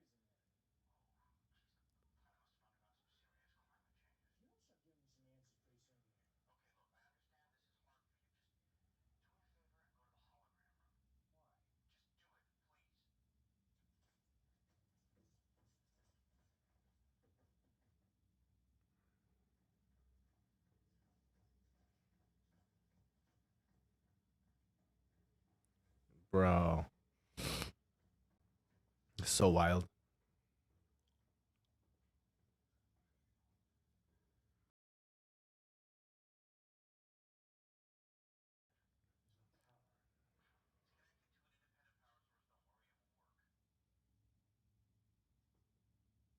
Don't worry, it will work. Hey there. Yo. You're old. See you again. Hologram? No. Of course. I'm tapped into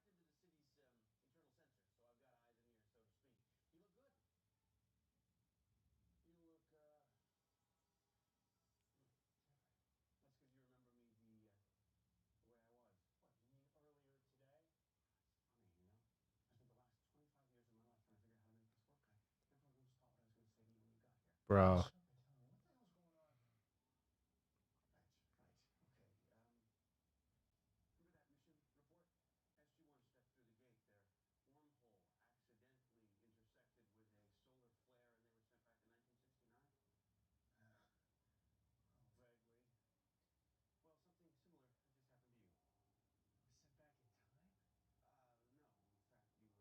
You look, different.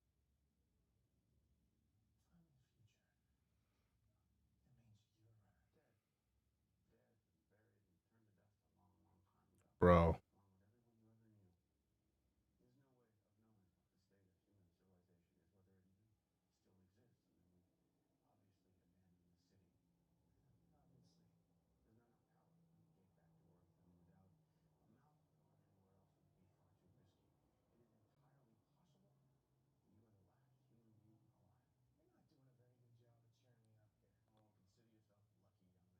because you remember me the way I was. What, you mean earlier today? It's funny, you know? I spent the last 25 years of my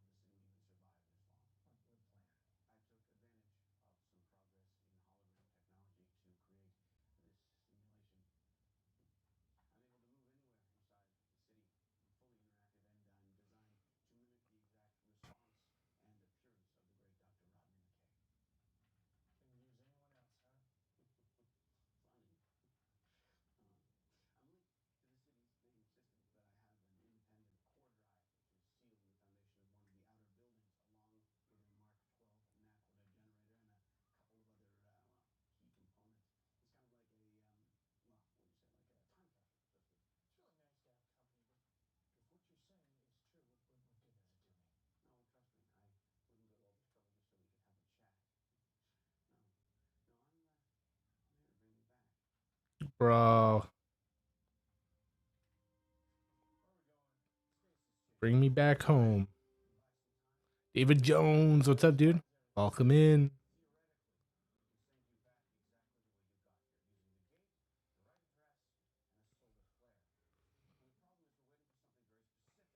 Here you are, dude.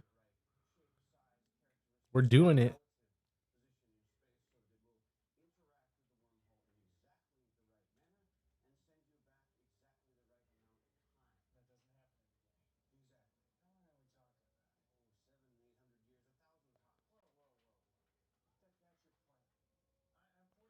Yeah, after this episode, we got some.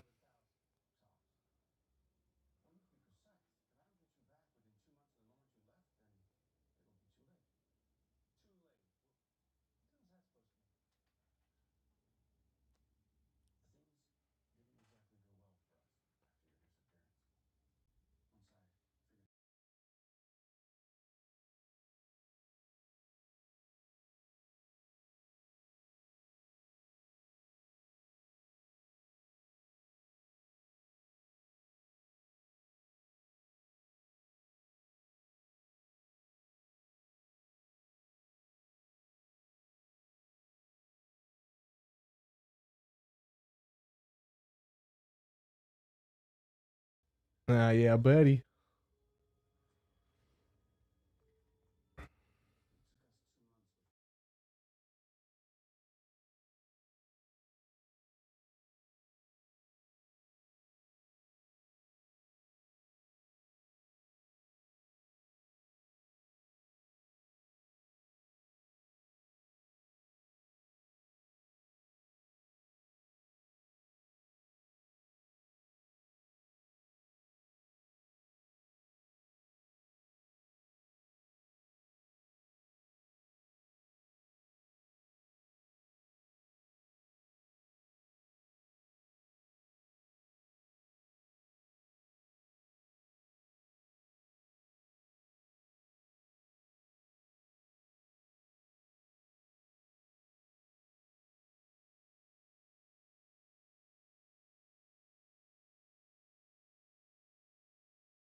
Yeah, buddy.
Yeah. Damn, dude.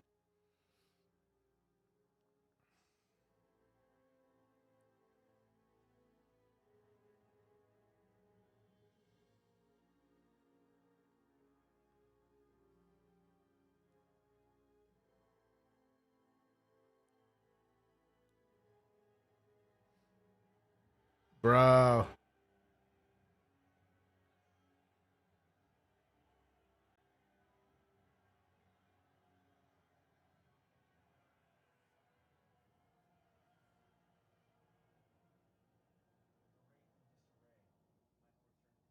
Yeah, dude.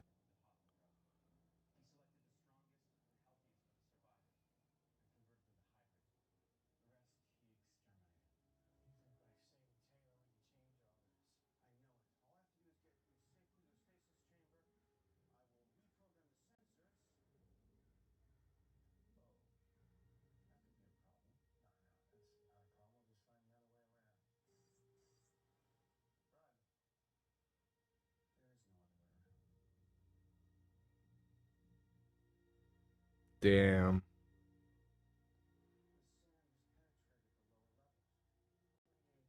The sand has penetrated the lower levels. 48,000 years into the future, you're still gonna act for steaming the Argus. All right, what do we got? 48,000 years into the future. Oh, I wasn't programmed for this variable. Who said you had 25 years to work on this plan? Well, McKay did, and he brilliantly anticipated a lot of potential problems. It's just that, well, this wasn't one of them. All right. Go up 2 levels, turn right, there's an outer door. It's only Yeah, Carter. You can't do that. Why not? Not only is it extremely hot out there, but for the last half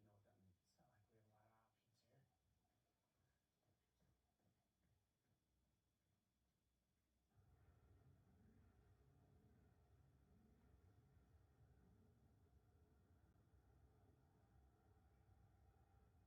A sandstorm. You ever been in one of those? As a matter of fact, I have. Oh.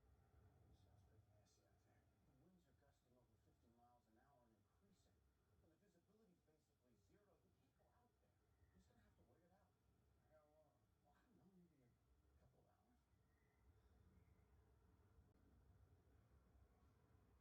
You can't go out there. You're just gonna have to wait it out. For how long? Well, I don't know, maybe a couple of hours? You hungry? Do you have any food? Well, I suppose it doesn't really matter anyways. We'll just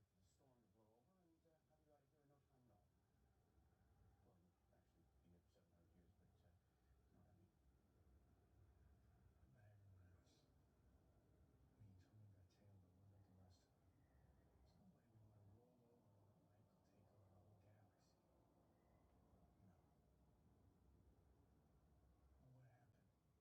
What about the rest of them? There's no way we want to roll over and let Michael take over the whole galaxy. No. Well, what happened? The IOA and the military were reluctant to commit a lot of resources to protecting the human population of another galaxy. Sam? Sam wouldn't take no for an answer. Yeah, Carter. Her own ship, the Phoenix. Hell yeah.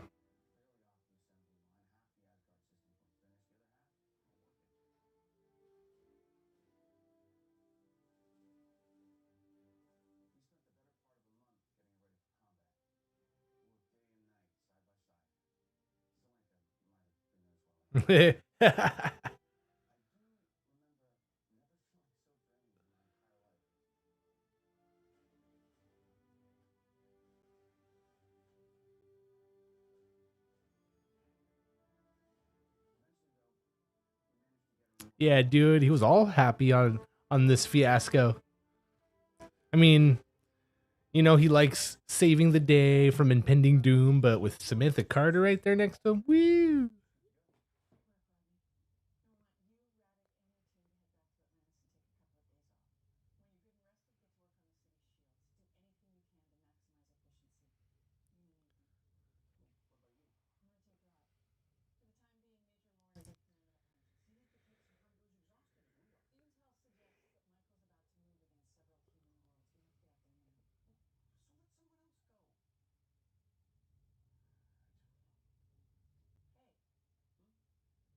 that Michael's about to move against several human worlds.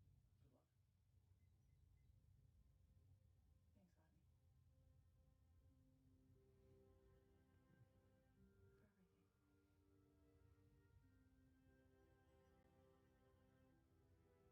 thanks, Rodney. For everything. Heh. I'll keep her company. I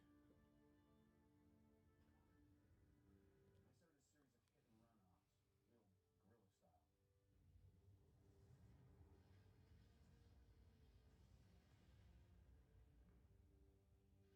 They're powering weapons. Should we swing around for another pass? Forget it. Get us out of here. For a while, it really worked. They were able to inflict Mm-hmm. significant damage despite terrible odds. But eventually their luck ran out. Michael deliberately gave some intel that he was about to attack a heavily populated human world. Sam thought she'd get there first, but she was wrong.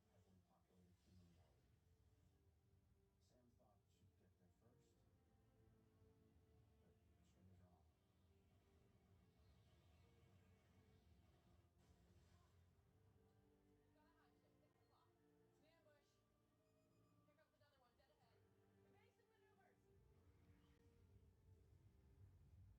Yeah, buddy.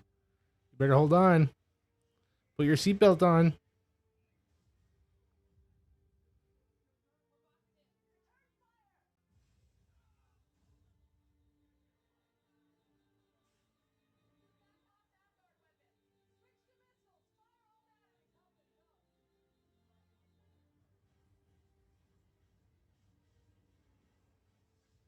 Damn, dude.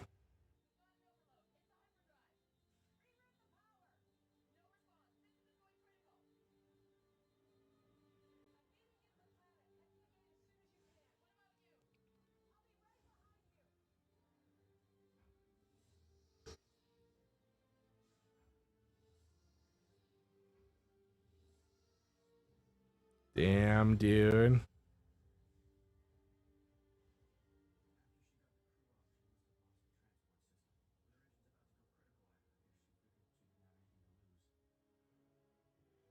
Bro.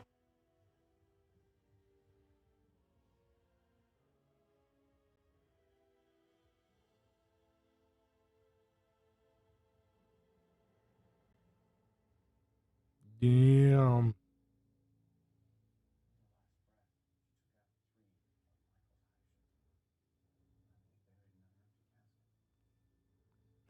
Yup. Where the hell have you been? Still putting our new solar flare requirements into long-range sensors. And I found out what happened to the ocean.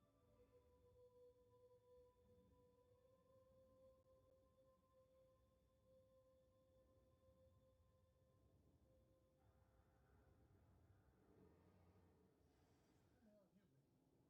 No. As it consumes the heavier elements, it begins to expand. It's basically turning into a red giant. Okay, so mystery solved. Let's move on. No, you don't get it. This isn't some kind of cyclical climate change. This is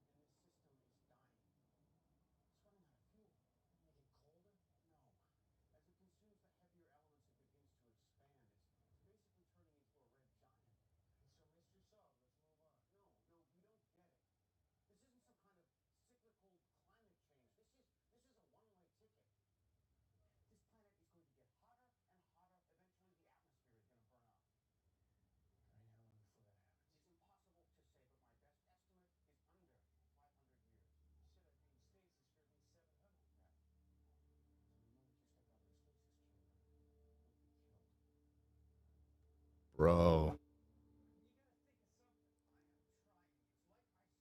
Theoretically, but there'd never be enough power left over to maintain my system, the long-range sensors, the stasis chamber. City has solar power generators, right? Yes, which would come in very handy if we were trying to power a couple of electric golf carts. You still think it might be old mache? I can't really help that. Look, what are you saying? Sun's going red giant, right? Increased solar energy. The worse it gets, the more power we'll have. Oh my God, that could work. We use the shields to protect the atmosphere. Exactly. We wouldn't be able to do it indefinitely, but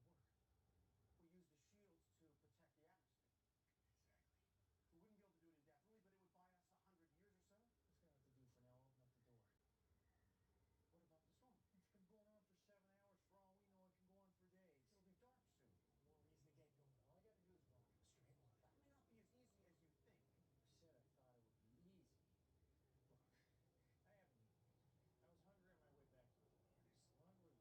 More reason to get going. All I gotta do is walk in a straight line. That may not be as easy as you think. I never said I thought it would be easy. Look, I haven't eaten yet. I was hungry on my way back to Atlantis. One would have given me grub. Okay, all right. Look, I can't go outside, but I can stay in contact with you over the radio. Bro. Like you said, keep walking in a straight line.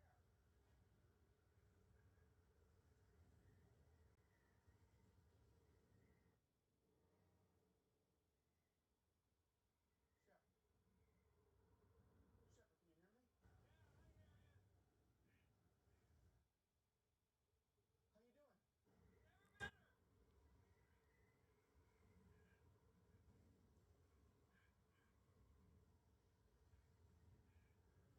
Bro. Now? Yes, now. Talk to me, Rodney. Right. Well, after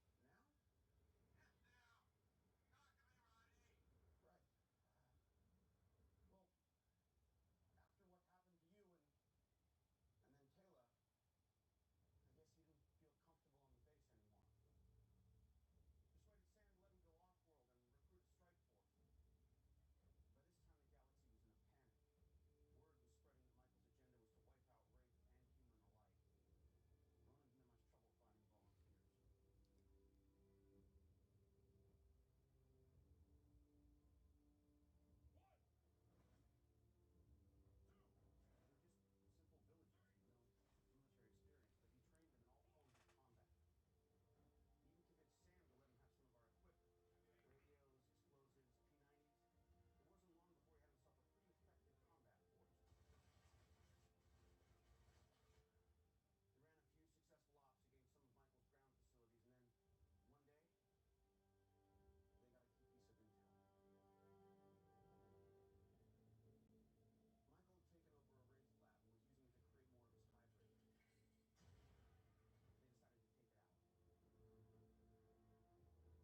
Bro. I suspect the same as you. Michael is using this facility to create more of his soldiers. I intend to destroy it. By yourself? There's something to be said for stealth over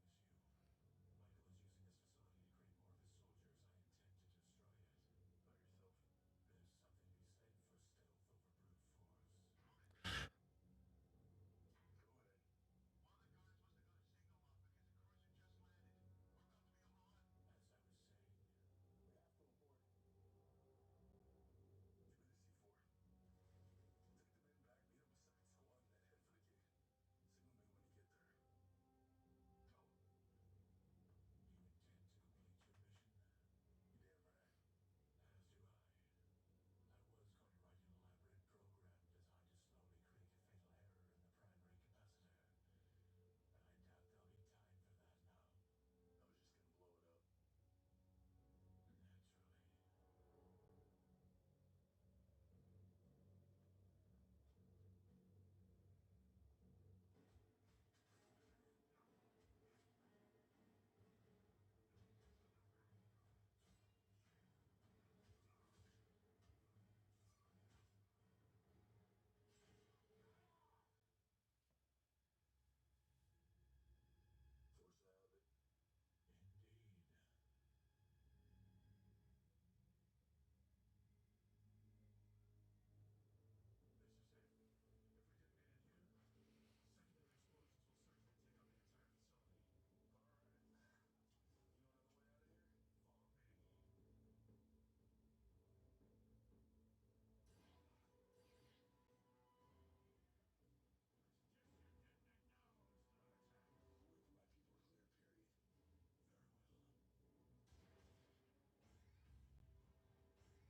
saying, We have to abort. Give me the C4. Take the men back, meet up with Second Squad, and then head for the gate. Signal me when you get there. Go!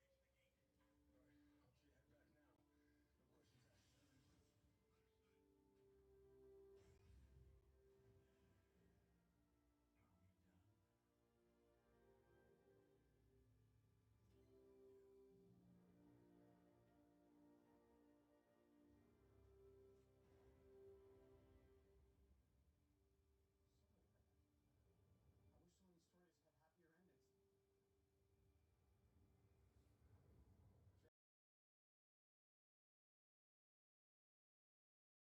happier endings. Safety first, Crystal. I've loaded all the intel we got on Michael after your disappearance, including the address where we found Taylor. You know, you never told me what happened to you. I mean, in the past. I don't want to hear about that.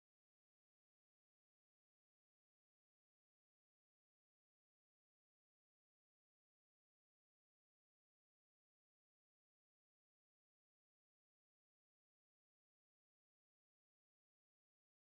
You because I quit. Quit what? Atlantis, Stargate Command, the whole thing.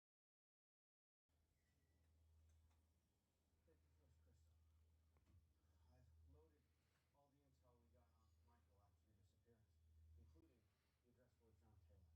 was down in the infirmary having suffered a, well, pretty serious injury.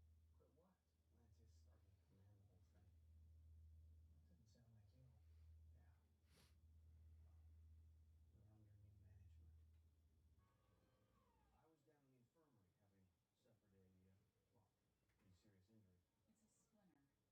Bro. It doesn't hurt. All right. It's just kind of come at a bad time. It's a little busy in here right now. Yeah, what's your name? Dr. Pellet, Dr. McKay. Mr. Woolsey. I understand you've managed to get yourself appointed RNU commander. That's right. Now maybe we're under better circumstances. May I ask what's going on here? We're organizing some medical supplies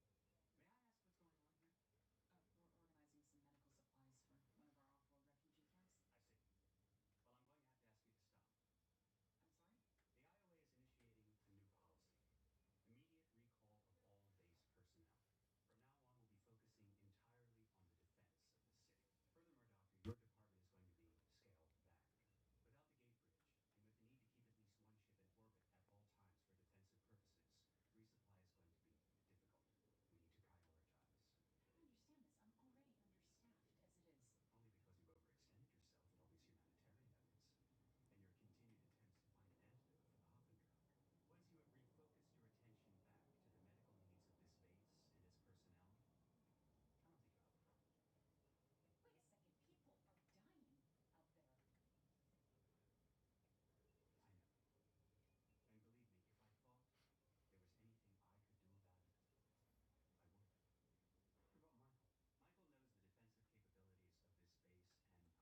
Damn. I guess that makes him one of the lucky ones.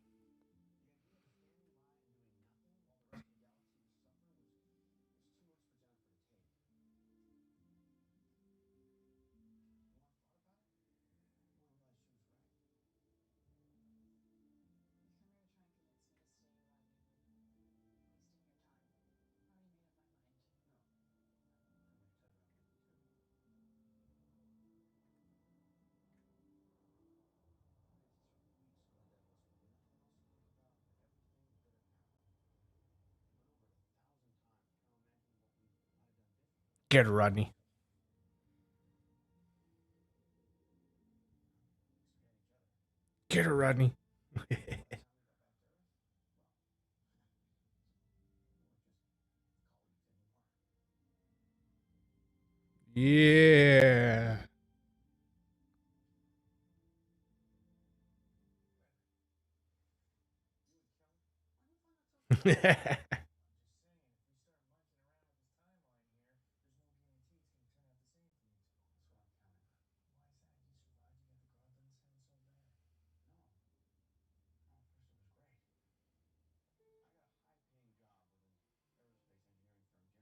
I got a high-paying job with an aerospace engineering firm. Jennifer started her own practice.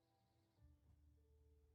Bro. We should have known it wouldn't get off so easy. Sounds silly, but all Larry and Jenna love you. Is that fair? Of course, no regular doctor could diagnose what was wrong with her. We wound up back at Stargate Command less than a year after we'd left. ECG scans, please. Complications due to repeated exposure to the Hoffman drug. That's so silly. No cure. I thought I was going to lose my mind. I didn't know what to do. After everything we'd been through, to have this happen was too much. And that's when I had my idea. Hi. Hey, Where have you been? I've been working. Working on what? A solution for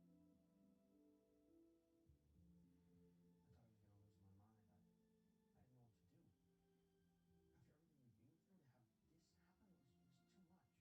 Atlantis, Pegasus, Michael, everything. What are you talking about? I'm going to change the timeline. I'm going to make it so none of this ever happened. You won't get sick. Taylor won't die. Michael won't complete his research.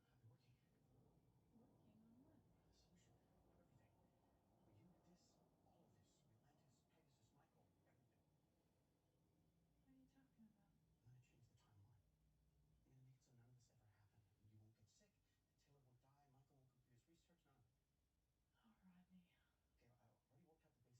a whole new form of math just to do the calculations, but I know I can do it. What's done is done. You can't change the past. Well,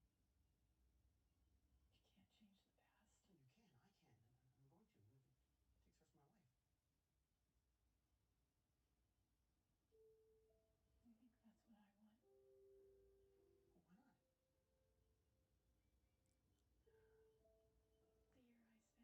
The year I spent in Atlantis fighting, I saw more things that people even dream about.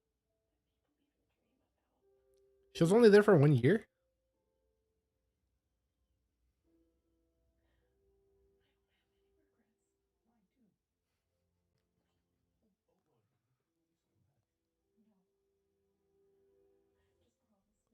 Just promise me that you're not going to waste the rest of your life chasing after something that's already gone.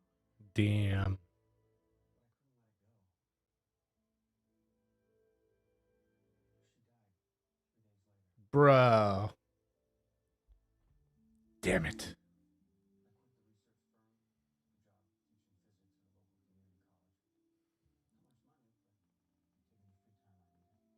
quit the research firm, took a job teaching physics at a local community college. Not much money, but gave me the free time I needed. I'll admit it wasn't much of a life. Jeannie came by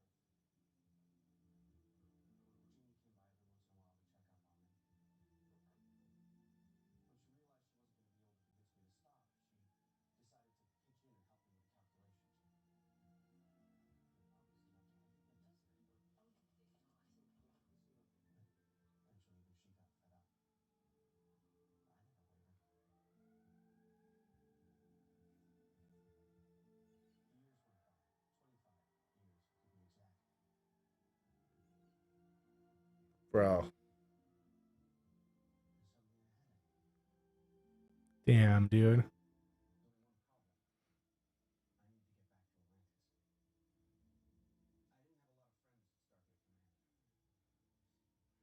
only one problem. I need to get back to Atlantis. I didn't have a lot of friends at Stargate Command, but I only needed one. Dr. McKay, good to see you.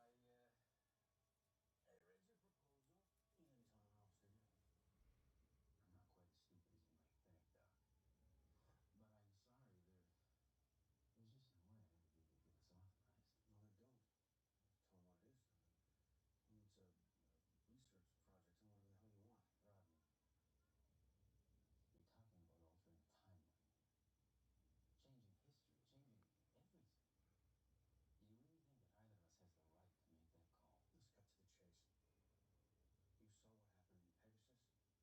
No, then don't. Tell them what it is. Tell them it's a research project on whatever the hell you want. Rodney, you're talking about altering a timeline. Changing history, changing everything. Do you really think that either of us has the right to make that call? Let's cut to the chase. You saw what happened in Pegasus. You know what's happening here. You really think this is the way it's supposed to be? Yeah, tell him, Rodney. Maybe you felt sorry for me. Maybe you figured it wasn't going to work anyway, but you let me through. The rest, you know. So I've had a tough day, and you've had a tough 25 years. Okay. I'm ready. Now, if this works, I'll be ready right here when you come out. We don't have much time to get you through the gate, but I think we can manage it. And if it doesn't work? Well, you won't feel a thing. Basically, you just won't wake up.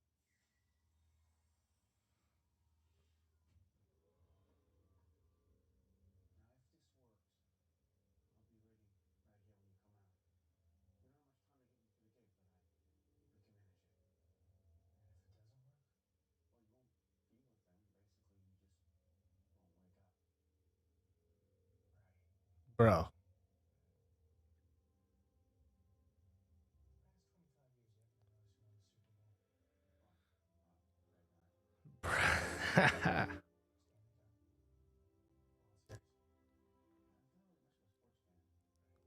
years, you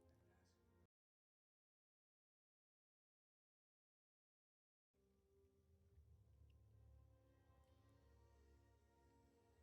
Whose game is that? World Series? I'm not really much of a sports fan. Right. Had to ask. He should have asked if we ever got Carson Beckett fixed.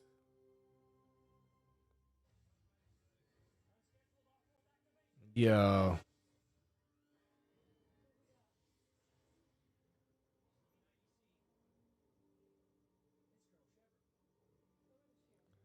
Hell yeah. John. Oh. It worked. It worked. Rodney, you're a genius. Okay? John, what happened? How much time has gone by? You've been missing for 12 days. 12 days. 12 days.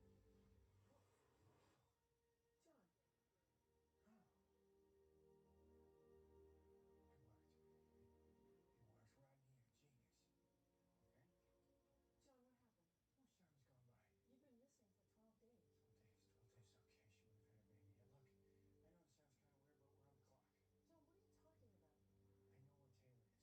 she would have had a baby. Yeah, look, I know it sounds kind of weird, but we're on the clock. John, what are you talking about? I know where Taylor is. Damn. Doesn't say nothing about nothing, just I know where Taylor is. Not that I was in the future almost 50,000 years. I'm not a clone. Is that what you're worried about? Well, your medical came back clean, telomeres and all, but there are other things we need to discuss. And you have to admit, this is a pretty wild story, even for this place. That's my whole point. How could I make this up? Sam, believe it or not, I found it. It's in the sensor log. It's a solar flare capable of interfering with a wormhole from M4S 587. Exactly the moment the board said we dial. Well, why didn't the gate's failsafe prevent the wormhole from locking? Well, we've had a number of glitches since we last updated the operating system. Oh, that's what you call a glitch, huh? Yes,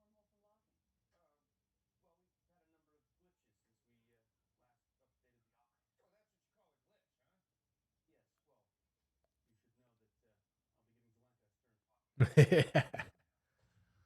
That's right. Blame it on Zelinka. Look, I know you already debriefed about the future event problem. Those regular white lips on this was one more thing I need to know. What? Listen, it's all here. No. Let's go. Bro. He got you back and you're gonna mess with him like that?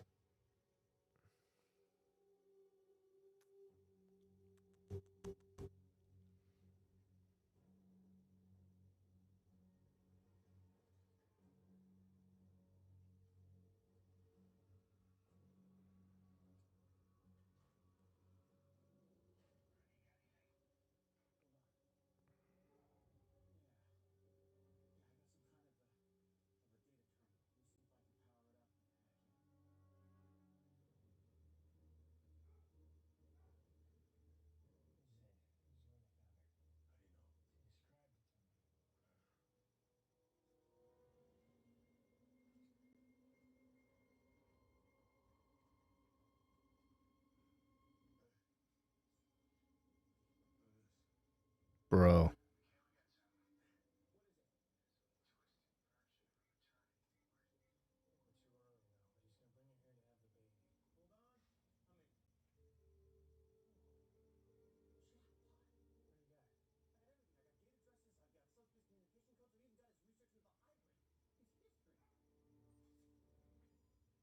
Uh-oh.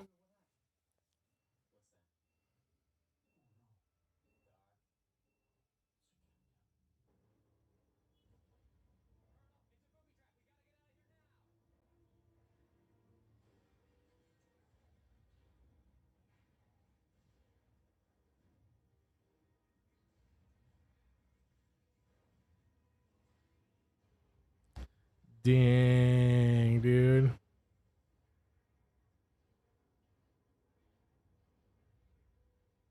Bro. Well, there it was. The end of season 4, you guys. How'd you like that? To be continued. Well, there it was. There we were. We did it. We watched it. We made it happen. We're going to check out some special features and then we're going to call it a day. So, a look back at season 4.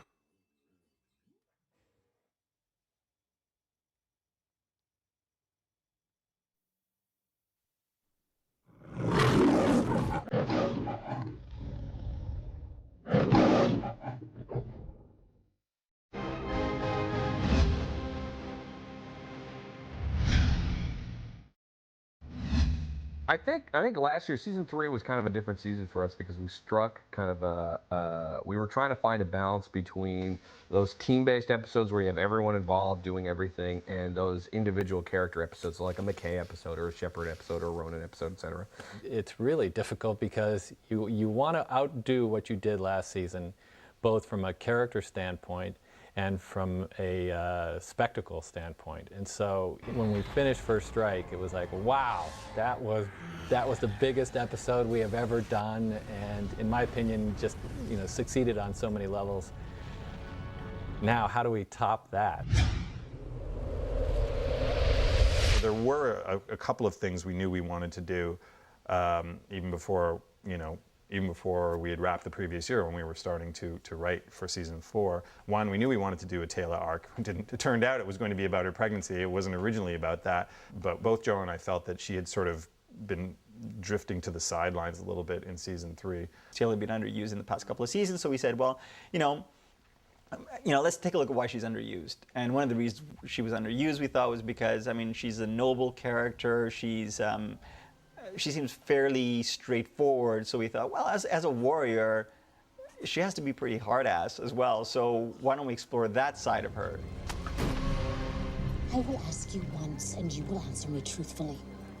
Where did you get this pendant? Then we found out about the pregnancy. Rather than hide it, we decided to embrace it. We wrote it into the show, and having her pregnant and going dark side actually worked to the arc's benefit so that things inevitably dovetail around episode 18 or 19. I beg you, do not harm my child. I wouldn't dream of it. We really wanted to focus on her this year, and it really allowed us to do that. So it actually worked very nicely into what we wanted to do with her character, which allowed me in the writing of Missing to have her go really, really dark, and it's one of my favorite episodes I've done on the series because I could really take Taylor to a place that I had not seen her before, and I wanted to see her go.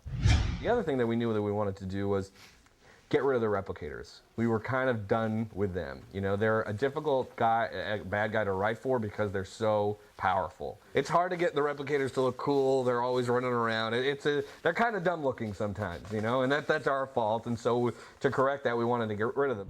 Yeah.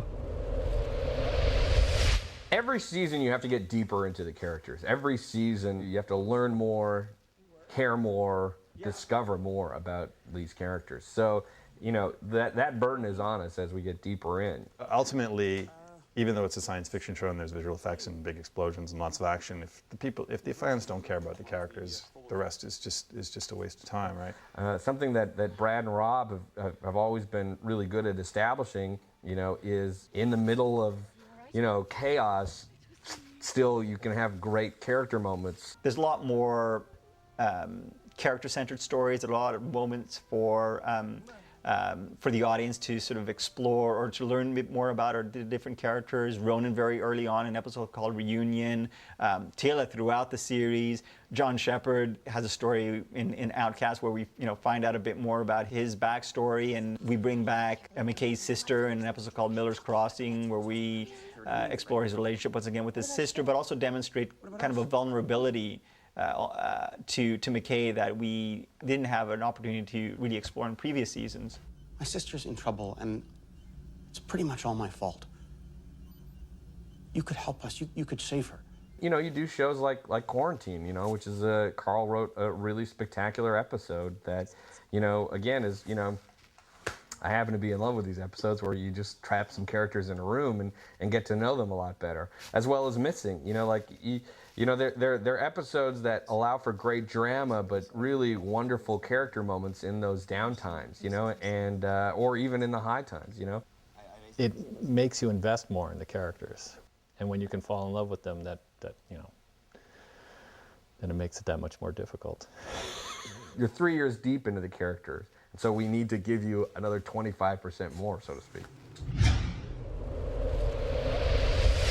Connor Trenier as Michael always brings it. He's awesome, and he brings a humanity to his character that you end up sort of liking him, despite yourself and despite him. Michael, what are you doing? Please. I need this child. I can't afford to let anything happen to him. Something I've always liked about villains or sort of colorful villains is the fact that they're neither black or white, although it's very clear that, Michael is an evil individual. He's not Wraith, he's not human, he's not a good guy, but he's not like the other bad guys. He's kind of an X factor. The best villains are the ones that we understand and actually can almost have sympathy for. So I think it makes him a much richer character because we know why he's doing what he's doing. Our greatest guest stars is this guy named Chris Heyerdahl, who was in a handful of episodes this year just because he's so great. He plays this Wraith that Shepard has kind of a special relationship with. They went to prison again. That's all I'm gonna say. Bro. Time in the Clank. Yo. When he played the Wraith in Common Ground, he just blew us away with the human qualities he brought to this character. Suddenly the Wraith became a really interesting creature. It became a very human enemy. He now has become this recurring character on the show, and every time he's in a scene, this guy you're riveted to. I believe among your people it is customary to shake hands.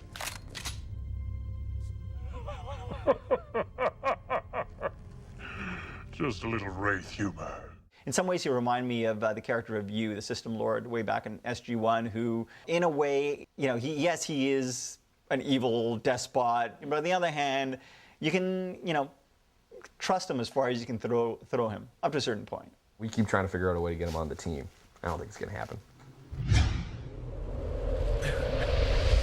In terms of episodes, right off the bat, Adrift, I thought was a terrific season opener, a great premiere, not only to reward longtime fans, but also a great, kicking off point for viewers who may not be familiar with the show. A lot of action. The space jump in Adrift. I remember when we first conceived of that idea, thinking, oh, this could be really cool, this could be really cool. Also being a little bit apprehensive. You're asking a lot when you write a shot like that, Man, did they deliver. That is, in my opinion, one of the best visual effects we've ever done. I thought that was so well done, and just the moment with the music and everything and where it was in the episode, I thought it was just awesome. And then the follow-up episode, Lifeline, where the team goes on this op to grab a ZPM, and on the way they discover this hidden subroutine in the replicator base code. If we had to go in somewhere, steal something, and it was this big elaborate plan that went wrong, and we got into all kinds of trouble, and how do we get out of there? Rob Cooper wrote and directed an episode called Doppelganger, and that was a lot of fun because you can go really over the top and get what do you find scary? Being buried alive, having someone die in front of you, like having an alien bursting out of the stomach, not so much. Clowns, yeah, you bet. This really isn't as strange as you led me to believe. Oh yeah? What about that? And really, any episode where you see Shepard get the crap beaten out of him, not once but twice, in fact, in stereo, then you gotta love it. And then another one I came up with was Taylor and someone else being trapped on a planet, and it's kind of like a Survivor episode, being hunted, and just bare basic, fighting with your hands, no technology involved, and that became Missing. I thought Missing was fantastic. It was really the first time the audience gets to really know Keller. You should eat. Oh, this was my least favorite part of Survivor. You get to see Taylor in a leadership position, which, we know she's been in, but because she's always around Shepard, we rarely get to see. There comes a point in adversity when fear disappears, leaving only the will to survive. I know. It's just, I don't think I'm even remotely close to that point. Fine. Stay here then.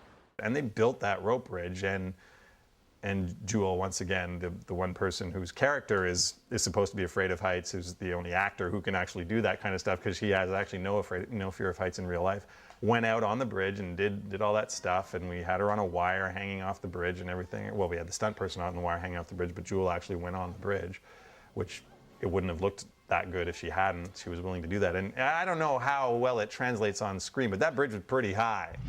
We did a show this year called Be All My Sins Remembered that has a 2-act battle sequence that we will not be able to top. It is the greatest visual effects sequence that the show has ever done. Be All My Sins Remembered is just the big spectacle, the big war, and Fran. Fran, the replicator that McKay creates. I'd love to see her again. This is quite exciting, isn't it? It's a bit nerve-wracking. Yeah. Later in the season, we do an episode called Harmony with one of my favorite guest stars on Stargate, Jodelle Furland. Yeah, she's like 12 years old, and she was so great. It's just a really fun episode. I mean, there wasn't that much opportunity to do a kind of a fun episode, and this was one opportunity, I think the only one, and Martin wrote the script, and it was hilarious. Okay, you better come clean, brat.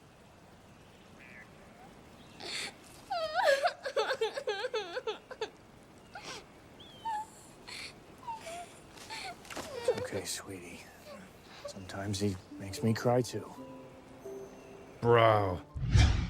As we near the end, I think we've achieved a lot of the goals that we had set out to achieve. And actually, I think we've exceeded what I had hoped we would do. So, as far as like raising the bar, now if we get another season, it's going to be that much more difficult.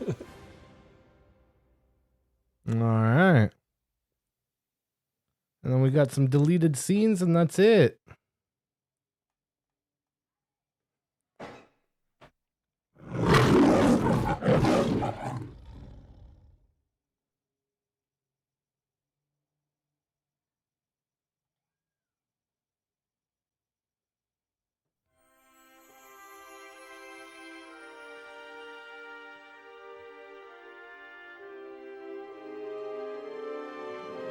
Alright, some deleted scenes. Last one. Last BTS.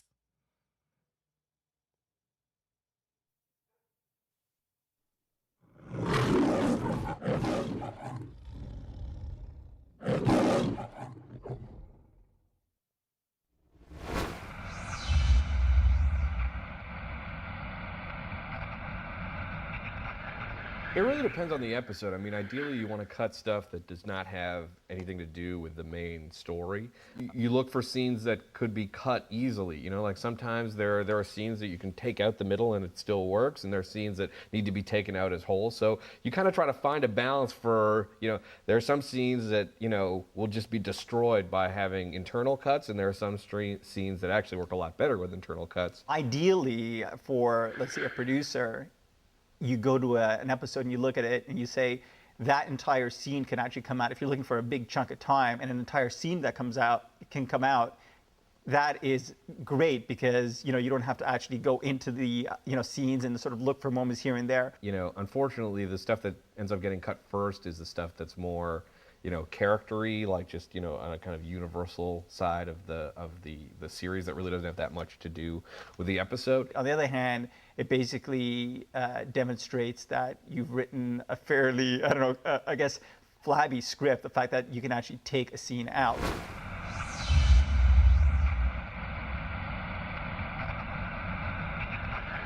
So the first example is the scene with, right off the top of the first act, where we come back to Amanda and talking to McKay and Shepard. The point of this scene really, I mean, besides really establishing the fact that she's taking over command of Atlantis, is really the reasoning behind why she was chosen. I think the IOA saw me as a compromise candidate since I have both a military and scientific background.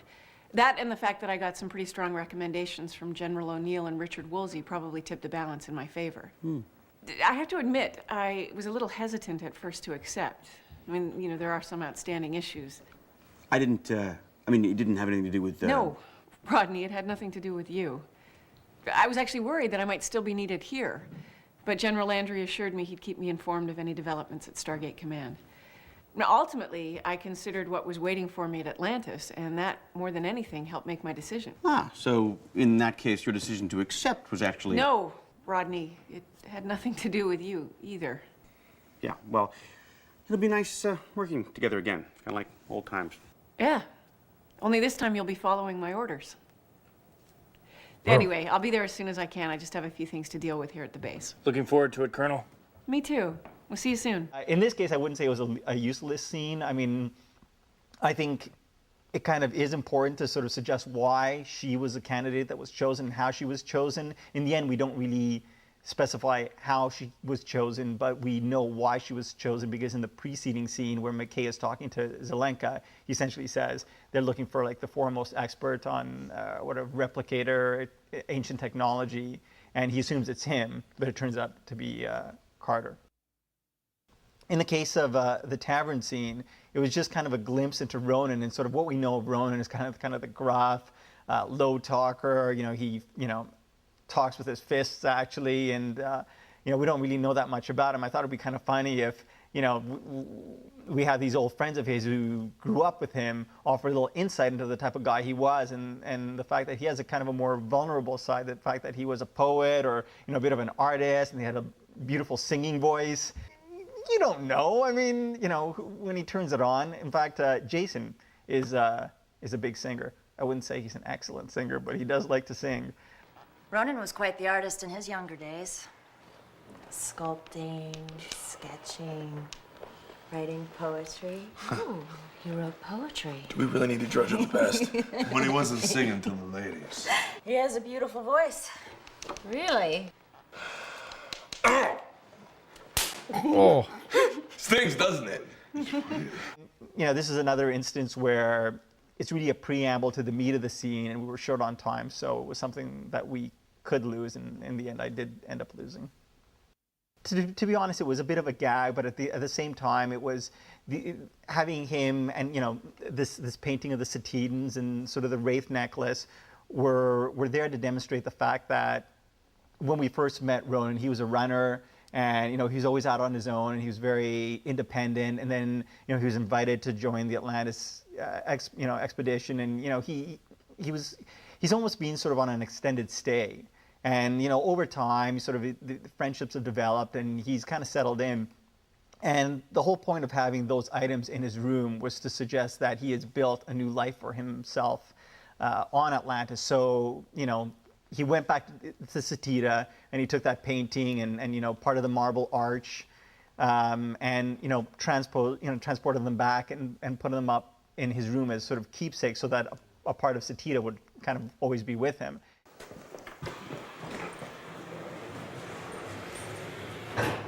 Packing? Yeah.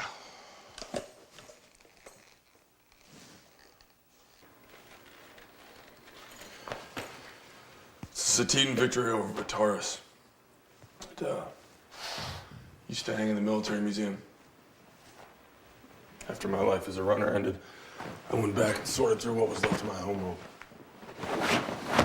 What was this? Part of an archway at the entrance of my academy. It's where I did my training.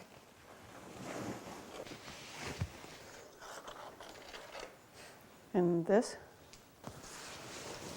It's a necklace made from the fingers of the first wraith I ever killed. Huh. Bro. Holds a lot of sentimental value. Yeah, again, this was an example of, you know, a scene that you could actually go into the scene and kind of trim here and there to sort of keep the meat of the scene or really the important aspects, but lose some of the elements that, you know, at the end of the day may not have been all that important. One of the things about replicators, and you know, I mean, they come across as so robotic. I mean, I think they are a scary villain, but as soon as they open their mouths, they seem kind of, I don't know, kind of arch. So I mean, in this scene, this is a scene that I was able to lose completely. And at the time I wrote it, I thought it would be kind of important to establish the fact that the replicator can actually reach out to McKay and say, look, you know, let me go, and I promise not to hurt you. And of course, McKay doesn't believe him, and it, you know, foreshadows the scene later on. Release me.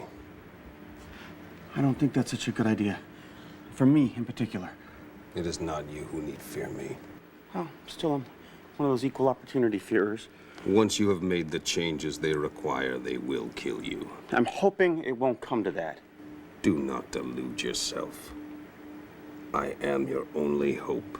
You know, the more you add human elements to something like the replicator, I guess the less threatening, in my mind, they are. So we're able to just lose a scene, and you get the sense right away that when, you know, the force shield comes down, they shoot at it, it takes, you know, a complete left turn and heads for the Wraith. You know exactly what's going on, and that scene pretty much says it all with no dialogue.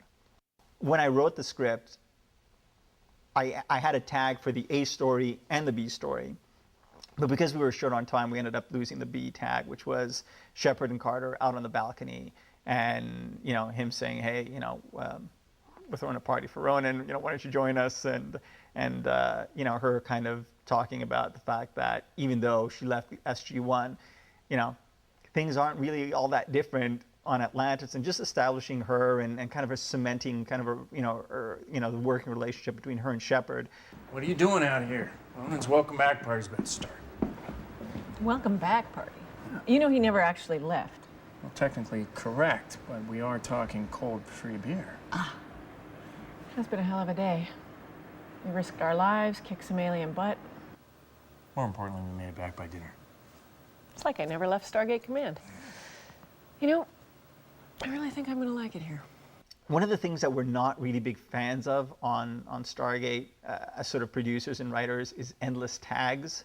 Like, you know, when a story is over, it's over, and sometimes it's kind of important to have a tag where you kind of wrap things up. But I mean, usually that amounts to one scene. When you do two scenes, you're pushing it. Three, you know, then it just gets a bit tiresome. In this case, we had, I think, one tag too many, and we didn't really need it. So, I mean, it's a nice scene. It's a really nice balcony scene, but at the end of the day, I think it was important to end the episode with Ronan, because at heart, it was a Ronan story.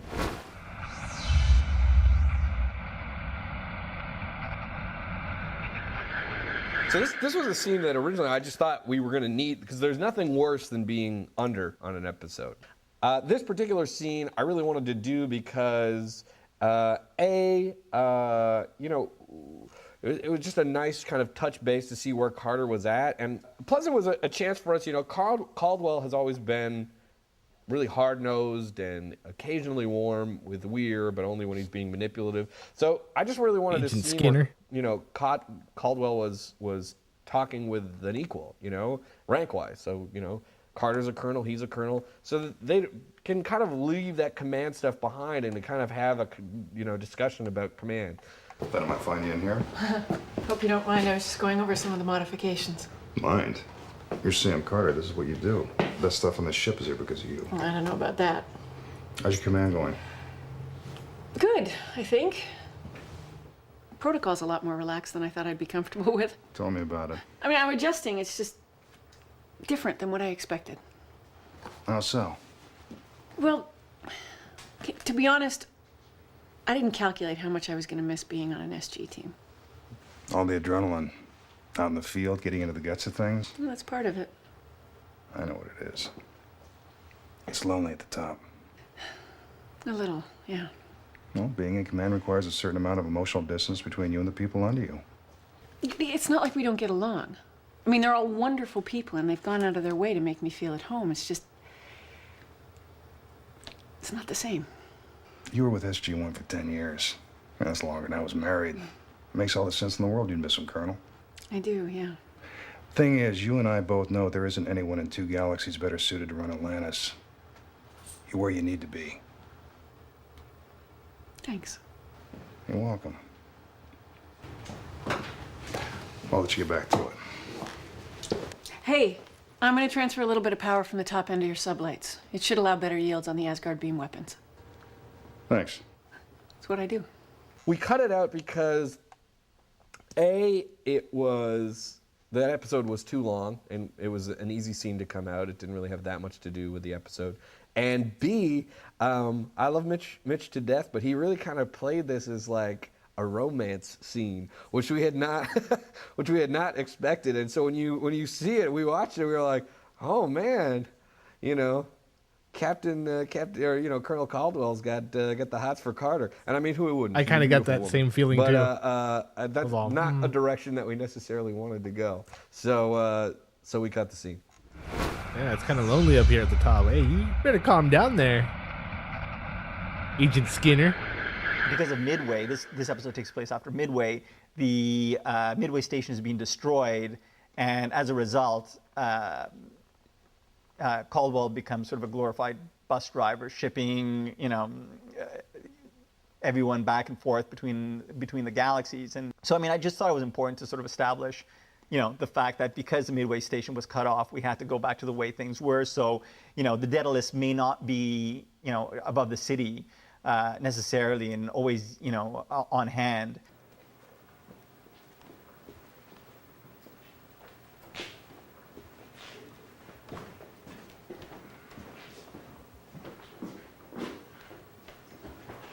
What's our ETA?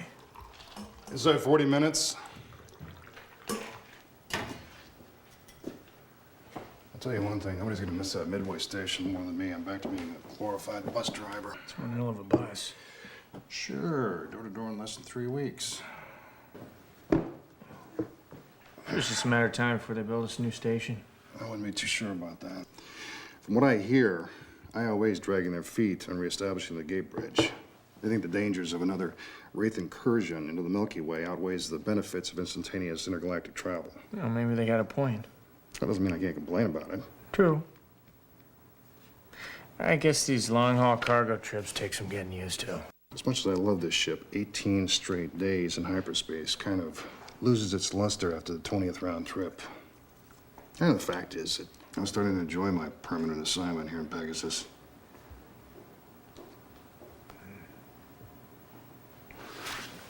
Look, if the intel is good, we'll get her back. And Michael went to a lot of trouble to get his hands on her. She's still alive. In the preceding scene, Carter says, we know where Kayla's being kept. And then, rather than cut to this, these two guys yammering, you cut right to the ship. It's, it's there, it's at the planet, we're ready to go. And, I think it just tightens up and just kind of ratchets up the action. I'm kind of sorry because I thought the whole sort of discussion on the Midway station and the IOA's reluctance to, build a new one was kind of important, and maybe it's something that we'll reference in season 5. Yeah, this was just sort of a quick scene where basically they're about to head down to the planet, and we kind of suggested the fact that Michael has been experimenting with these hybrids, and we don't know what the hell we're going to see down there. So Shepard, tells Lauren, be on guard.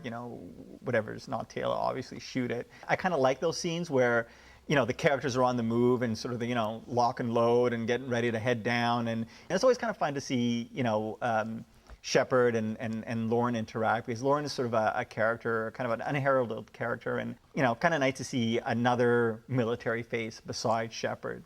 Things could get complicated real fast down there. Michael's got his little biology experiment going on, so there's no telling what's going to happen. In other words, it's not Taylor, shoot it. I did actually write a little sequence where they go into a room and they think they've recovered some prisoners, but they turn out to be hybrids. But the scene just did not work at all. It was kind of embarrassing, to be honest. So we lost that, and because we lost that, and this was kind of a preamble to that scene. Again, it's another one that we could just kind of lose and cut it straight to the chase.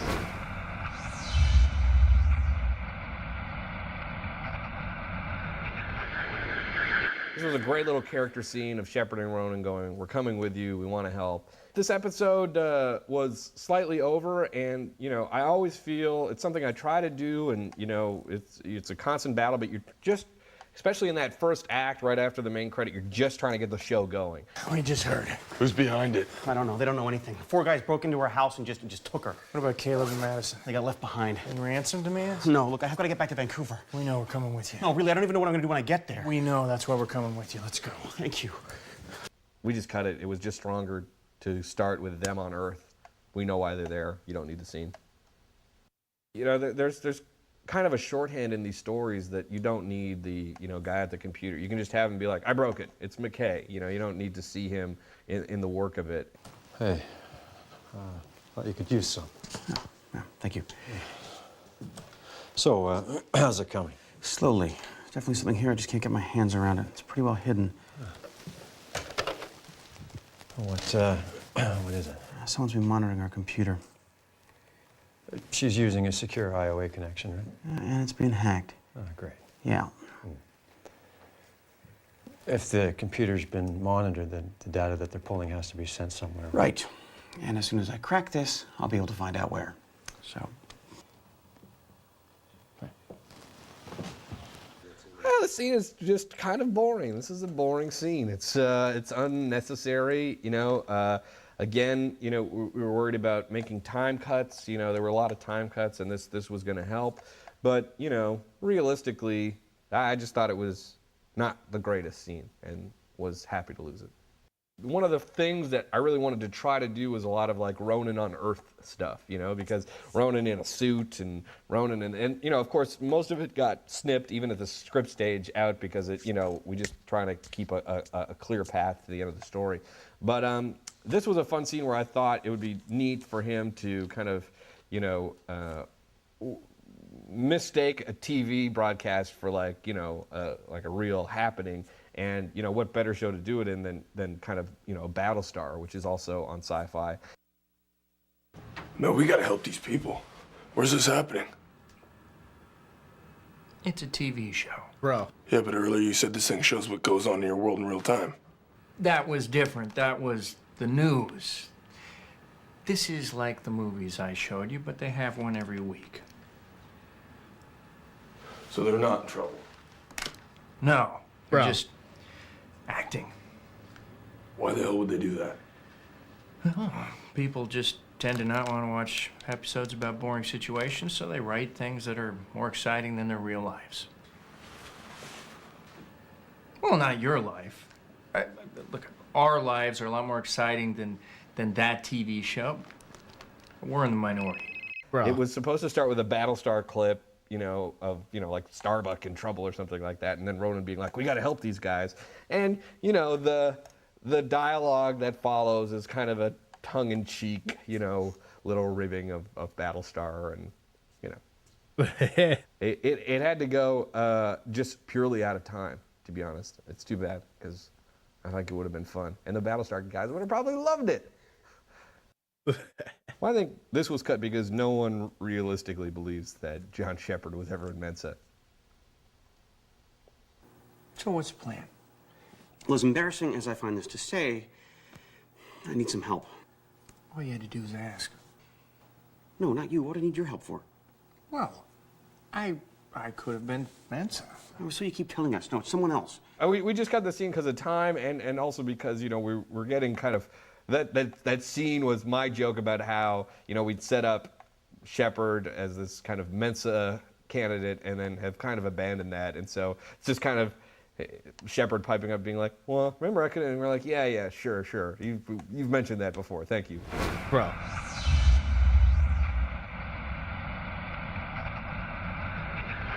Trio was a very difficult episode to write and execute, and it's very different. You know, it's basically a one-act play, and so we were dealing with, again, we were not sure how long or short it would be. Unfortunately, it got to the point where it was a little overwritten, and this was one of the parts that were overwritten, them knotting the thing up. The one, you know, which is more of a franchise big thing, is the, you know, basically Carter admits that she's having she's in a relationship with O'Neill. Two, it kind of transitions Keller from having that moment with Ronan in quarantine to being able to have a moment with McKay at the end, because she's basically saying like, I don't know, something happened with this guy, we haven't talked since, it's probably nothing. So, you know, we didn't want to make her like the new Trollop of Atlantis. I know it's a dumb game. It's just the fact that we could fall into a giant abyss at any moment has me a little freaked right now. Willing to do just about anything to keep my mind off it. Well, the employee evaluations are coming up. How are you finding your new team? They're great. Everyone's super smart and we all get along pretty wonderfully, actually. Good. How am I doing? I mean, are you happy with... Oh, yeah. You're going to get a great evaluation. Good. Well, that's good to hear. I'm sorry. My default is always work. Oh, that's okay. Are you seeing anyone? What? Yeah, on the base. Are you seeing anyone? Well, I kind of had a moment with this guy, but he's kind of hard to read, so I guess the short answer is no. You? Well, I'm the boss, so I can't actually. Right, of course. Bro. Anyone back home? Yeah, thought so. Spill it. Well, it's complicated. Show me a relationship that isn't. Yeah, he's in Washington, I'm here. Long distance relationship, huh? He's gonna retire soon, so who knows? Really? Retire? So an older man, huh? He's not that much older. Let's see, older man, Washington. Is he a senator? Somebody famous? But I know him? Probably not. It's funny, you know, Trio got used as a lot of housekeeping character beats, stuff that we needed to touch wood about, you know, Keller and Ronan, McKay and Katie, all these things, and the fact that no one likes Zelenka, you know, we've been trying to work that in for a while. And so it was, I really liked that episode, and I love this scene, but it just did not fit in the episode. While it might be like a real gem on the DVD, it would have killed that episode, so. All right. Well, you guys, there it was. There we were. Here we are. We did it. Good times. Good times. Good times, you guys. Well, that was the Stargate watch party, you guys. Only for a few more Wednesdays. But we'll be back tomorrow for some games. We're going to play some more God of War Ragnarok. Friday, we'll be back with a movie watch party. Probably something on Prime, if not something on Netflix. We'll see. I'll let you guys know. You'll see. And then let's see, Saturday, Sunday, probably nothing, but maybe a surprise stream for a game or a show or movie or something. Monday, we'll be back with some cartoons. Series finale for Dragon Ball Z Kai, you guys. Last 4 episodes, and we'll see what else we end up watching with it. And then Tuesday, we'll do some more painting. We got a little more painting to do. We're still working on our Inquisitorial agents. And then, yeah, back to Wednesday, some more Stargate. We'll start season... Actually, I don't know if we're going to start season 5 next week. We're going to watch one of the movies for sure. One of the Stargate movies. The Ark of Truth. So grab your snacks and your drinks and get ready for the Ark of Truth next Wednesday. And possibly, I'll let you know. But yeah, dude, we'll be here. We'll be doing it. We'll be back. We'll be rolling. Appreciate you guys, everybody that was here. You guys know who you are. Everybody in chat, lurkers too. All the subscribes, likes, all that stuff. I appreciate you guys. We'll see you soon. We'll catch you here on the next one. Peace.